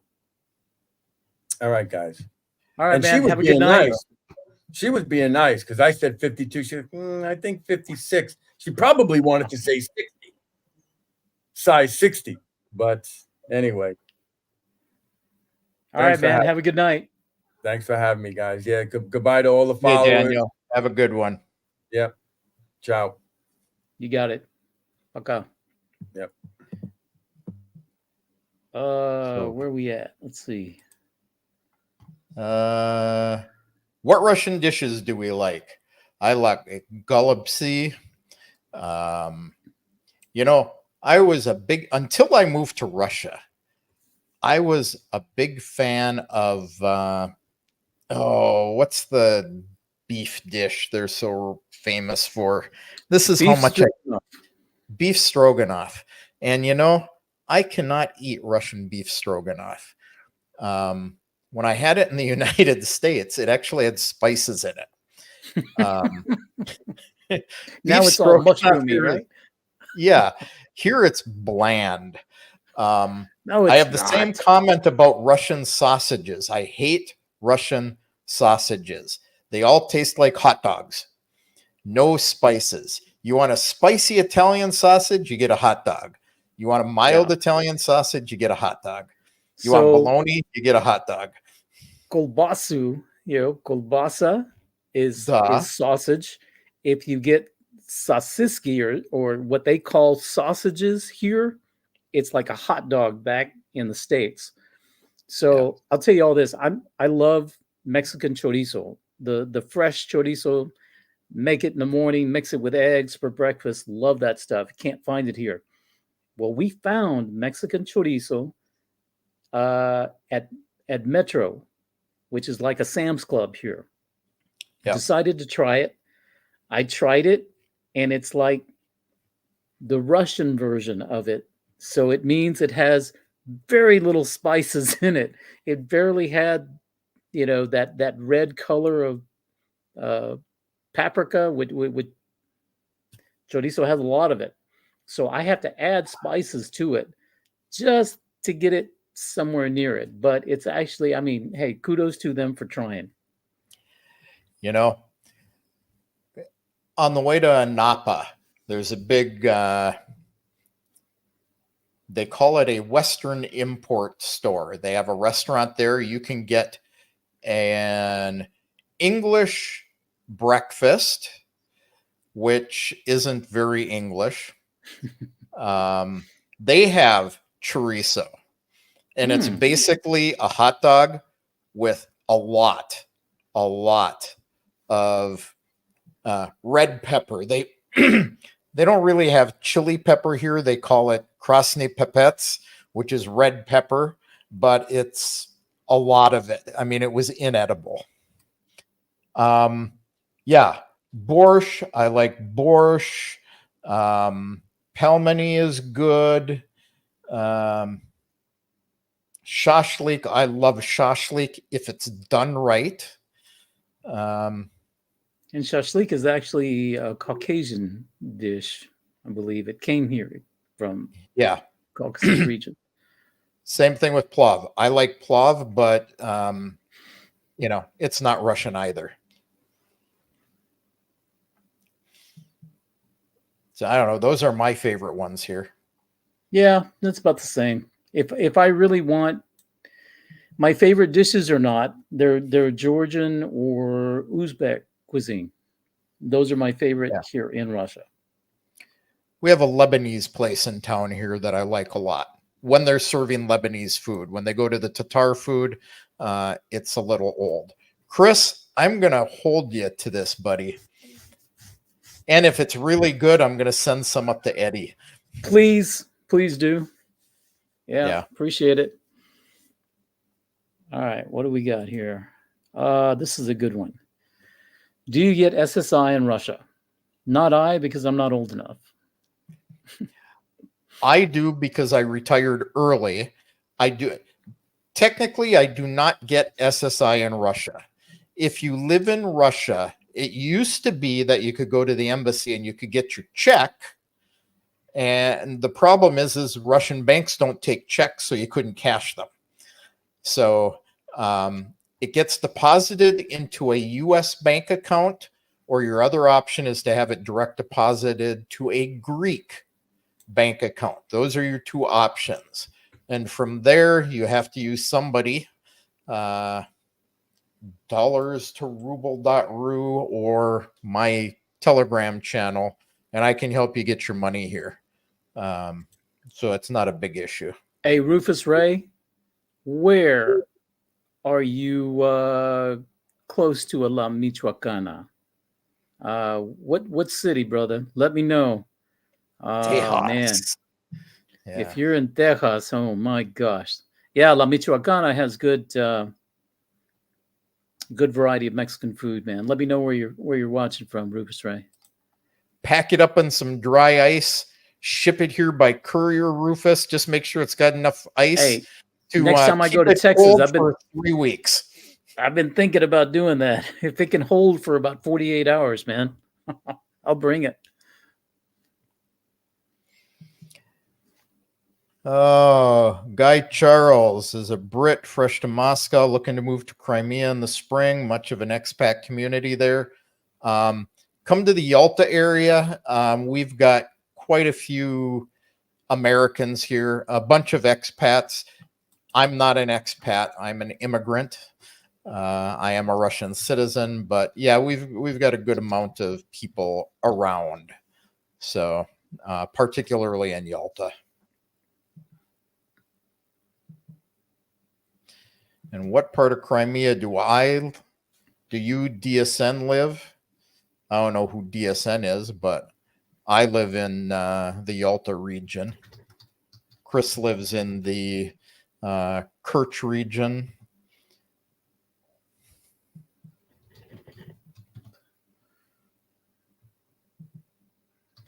What kind of pets does Putin have? Dogs.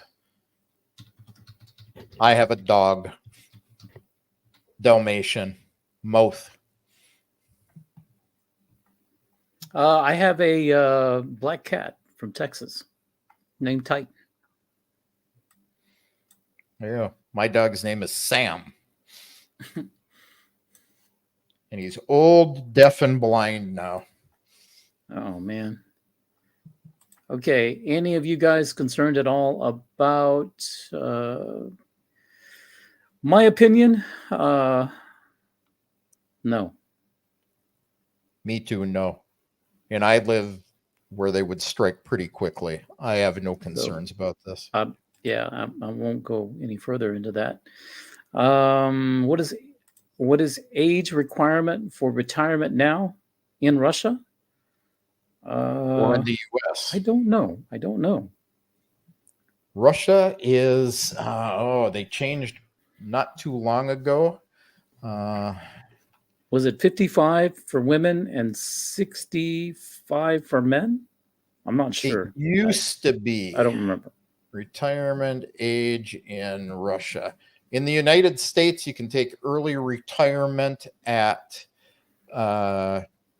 62. You'll get about 40% of your Social Security.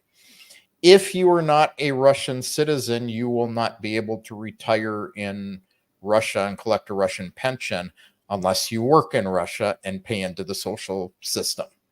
It's currently 60 for women and 65 for men in Russia. It used to be 55 and 60. Mm, there you go. Life expectancy going up. Yep. I think we already answered that. We did. Does Mariupol have Putinivskas? You know, not as far as the Minecraft game. However, there is a village and they make fruit brandy, and they want to rename their village Putinovka after Russian President Putin. So Mariupol has Putinovkas as far as fruit wine. Just kind of a fun one. Go for it, Eddie. What are we looking at? Oh, I was trying to read this one in Russian, but I'll leave it for later. Let's see what we got. The one in Russian? Yeah, я хочу посетить Россию. Какие гарантии вы можете мне предоставить? I don't know, man. So I gotta work on it. Let's see. I want to visit Russia. What guarantees can you give me that, having repeatedly stated my position against the current Russian authorities, I am not arrested? You know what? There are no guarantees in life. Reality is, Stormy, you probably aren't big enough to have any concerns about statements. However, being from a unfriendly nation, as it is called here. I unstarted it and it disappeared. I was going to put it on the screen.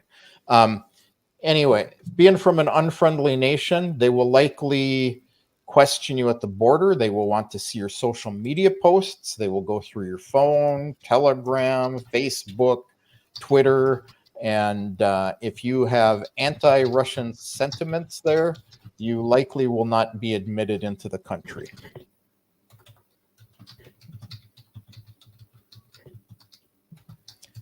Let's see. Specific question, but where can I find bigger population of Catholic women in Russia? Yalta. Big Catholic population here because there's a lot of Western Ukrainians that live here and have lived here for a long time. I've got a lot of neighbors that are Catholic because I'm Protestant, but raised in the Catholic Church. They try to convince me to go to the Catholic Church instead of the Orthodox one, but my wife is Orthodox.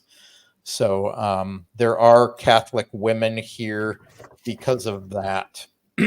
Other than that, I can't tell you. I know there's a Catholic church or two around Moscow, but not a very popular religion.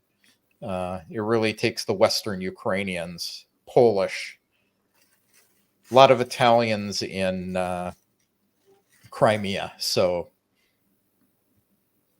and there's Jewish synagogues. I've got a buddy who he's pure Russian, and he's Lutheran. So you can find a variety of different religions here.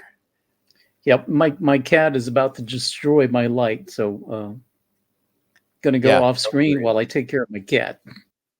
Okay, so I'm only going to address the Daniel part of this. Daniel actually is a citizen of Russia.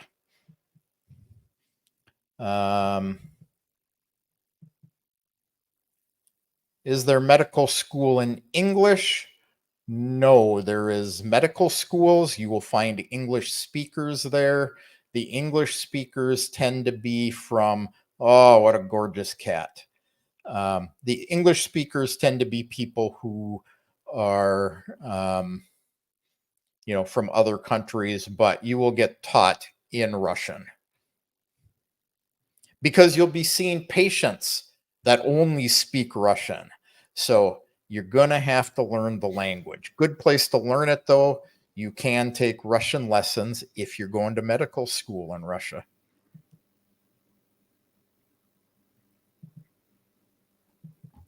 Putin's cat from Daniel's channel. Wouldn't keeping the currency in dollars be a better investment? Not if you come to Russia, because you can't spend them. You can put them in a bank account, but then the banks will limit you on how much you can take out at any given point or convert. And, it all depends, Putin's cat. Right now, the dollar using my services is fetching about 91.8 rubles to the dollar.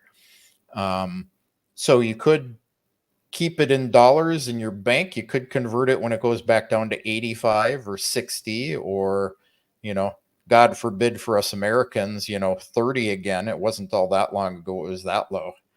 So that's my opinion on that matter.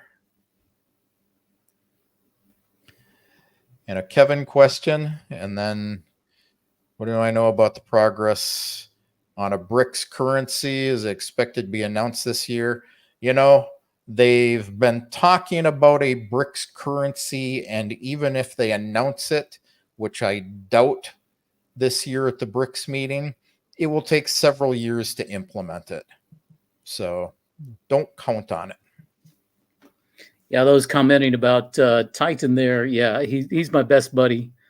He adopted me as his friend way back in Texas, and so there was no way that I could leave him behind. So yeah, he's my constant companion. Sometimes he wants to be a little more involved, and what he's probably doing is he's probably trying to get my attention because he probably wants to go to bed, and he's saying, "Hey, dude, let's go." And because it is 10:46 p.m. Yeah, and we've been going 2 hours again. My dog's asleep under the desk. Well, this cat was asleep too, but they just woke up. So I eat Georgian dishes quite often. They get, when all you can get is Georgian and Tatar, Russians use unspiced food because you don't grow much here. I'll tell you what, I've got so much rosemary and bay leaf growing on our property. I can't kill the stuff. Basil. So just depends on where you are in Russia. Yep. Let's see. We're down to one more actually. From Wild Siberia, I don't know if Dan's still around. American elections will make a break for many. This is a fact. We are going to see a circus play out in America soon. It's almost November. Man, we're at August, end of August almost, and it's a big circus. We don't know what's going to happen, but yeah, it'll be interesting. And what we got here? Cuban food. Well, if you can find Cuban food. Actually, I will tell you, there is a very good Mexican restaurant here in Moscow called Pancho Villa, which is Mexican. However, their head chef is Cuban.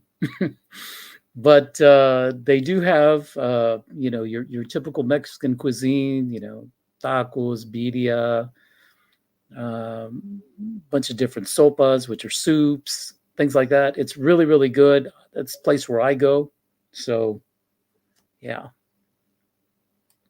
I want to do a video about that place one day. I will. Yeah. Here's a hint on chorizo for you from a Russian guy. Offering local and imported chorizos, but I assume there is no.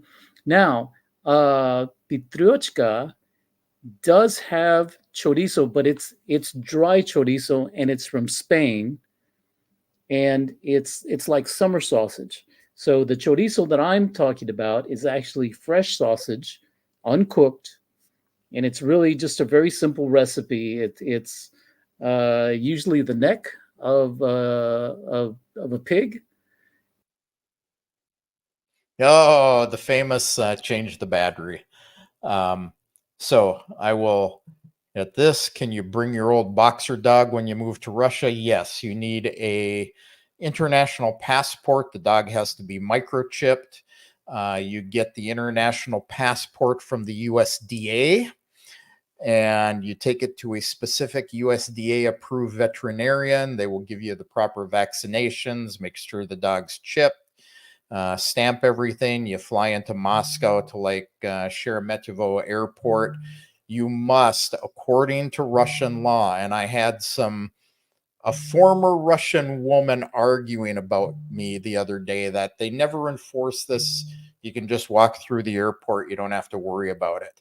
Russian law says you have to stop at the state veterinarian to have the animal checked, and you have to they give you a piece of paper with a stamp on it. I have that. I've actually been asked for it to make sure that I imported my dog properly. So whether you get forced to do it or not, no, you can leave the airport without ever stopping at the vet and getting your stamped certificate. But dog bites somebody, neighbors complain about the dog barking, the police come, you best have it, because if you did not legally, they call it import your animal, they will take it away from you. So same goes for cats. You can have up to 2. Anything over 2, you have to have special permission ahead of time. How much gold or silver are you allowed to bring and convert? Legally, you aren't allowed to import gold or silver. Part of it is because the West has banned Russian gold and silver. So Russia says, well, we don't want yours either. So legally, you cannot bring it into the country anymore. You can buy it here, though, at good prices at just about any bank. Alpha Bank, you go online, you say, I want this much gold or this much silver, and they take the money out of your account and it shows up in your account that quick. Yeah, I like to hold physical precious metals. I have in the past. I do now. And I'd like to go to one of these gold, or rather these, coin stores. And there's one here in Moscow that I found, but it was closed when I found it. I'd like to go back and check it out. I'd actually be interested to know what their premiums are compared to, say, a coin dealer back in the States. But you can go to, like Kevin said, almost any bank and buy it there as well. And I have. Yeah. So Mr. Wonderful says making spices could be very lucrative in Russia since they don't spice their foods. We have got in our, they're all over the place here anyway in Crimea. We have a spice store in our little village where we live, and every spice I could ever want. We have one in Yalta proper as well. So, see, I'm right. Russian thing. Spices are not a problem around Crimea. Chris says the cat pulled the electric plug because she wants to go to bed. Probably no, it's my battery. Actually, it went 2 hours, which is not bad. It usually conks out about an hour and 40 minutes, so not bad. Yep. So what do you say? I think we did them all, didn't we? We did them all. We have 98, 99, 98 in the live still. This has been awesome. Thank you guys so much for sticking with us. We were pretty idiotic tonight. To an hour. We were going to stick to an hour, but you know what? You guys kept it going. You keep asking questions. We want to help. We're here as a source of information, and I'll plug it again. But come visit Russia. That's all I got to say. And one more plug for this man right here. Where is it? Oh, yeah.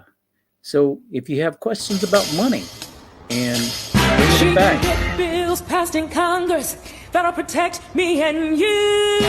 Black, white, Latino, Asian, or LGBTQ. She could get this country back to where we can stand tall. Keeping us safe from harm without building a wall. 'Cause she's a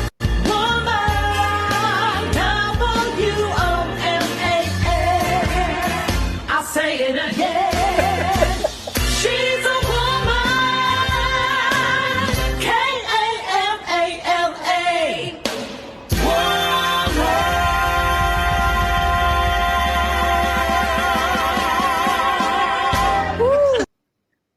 That's one of Sorry, those. I saw it, so you got to see it.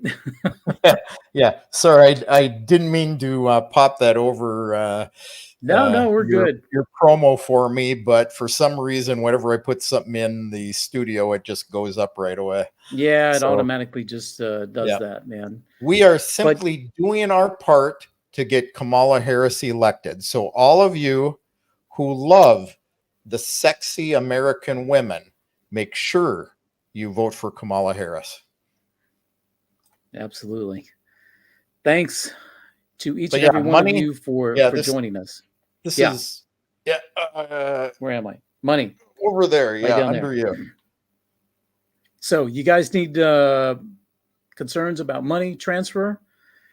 Go there. If you have questions about coming here, we can help. Definitely. Oh, and there's one other thing, that if you do come to Moscow and you would like a personal concierge, you're looking at him right here. I'll help you. So. And I hear Eddie is one heck of a tour guide. Oh, man. With a camera, too. Yeah. All right, folks. I guess that's it, right? That's it. All right, guys. Thank you all so much. Y'all have a good day or evening wherever you are. Пока. Пока.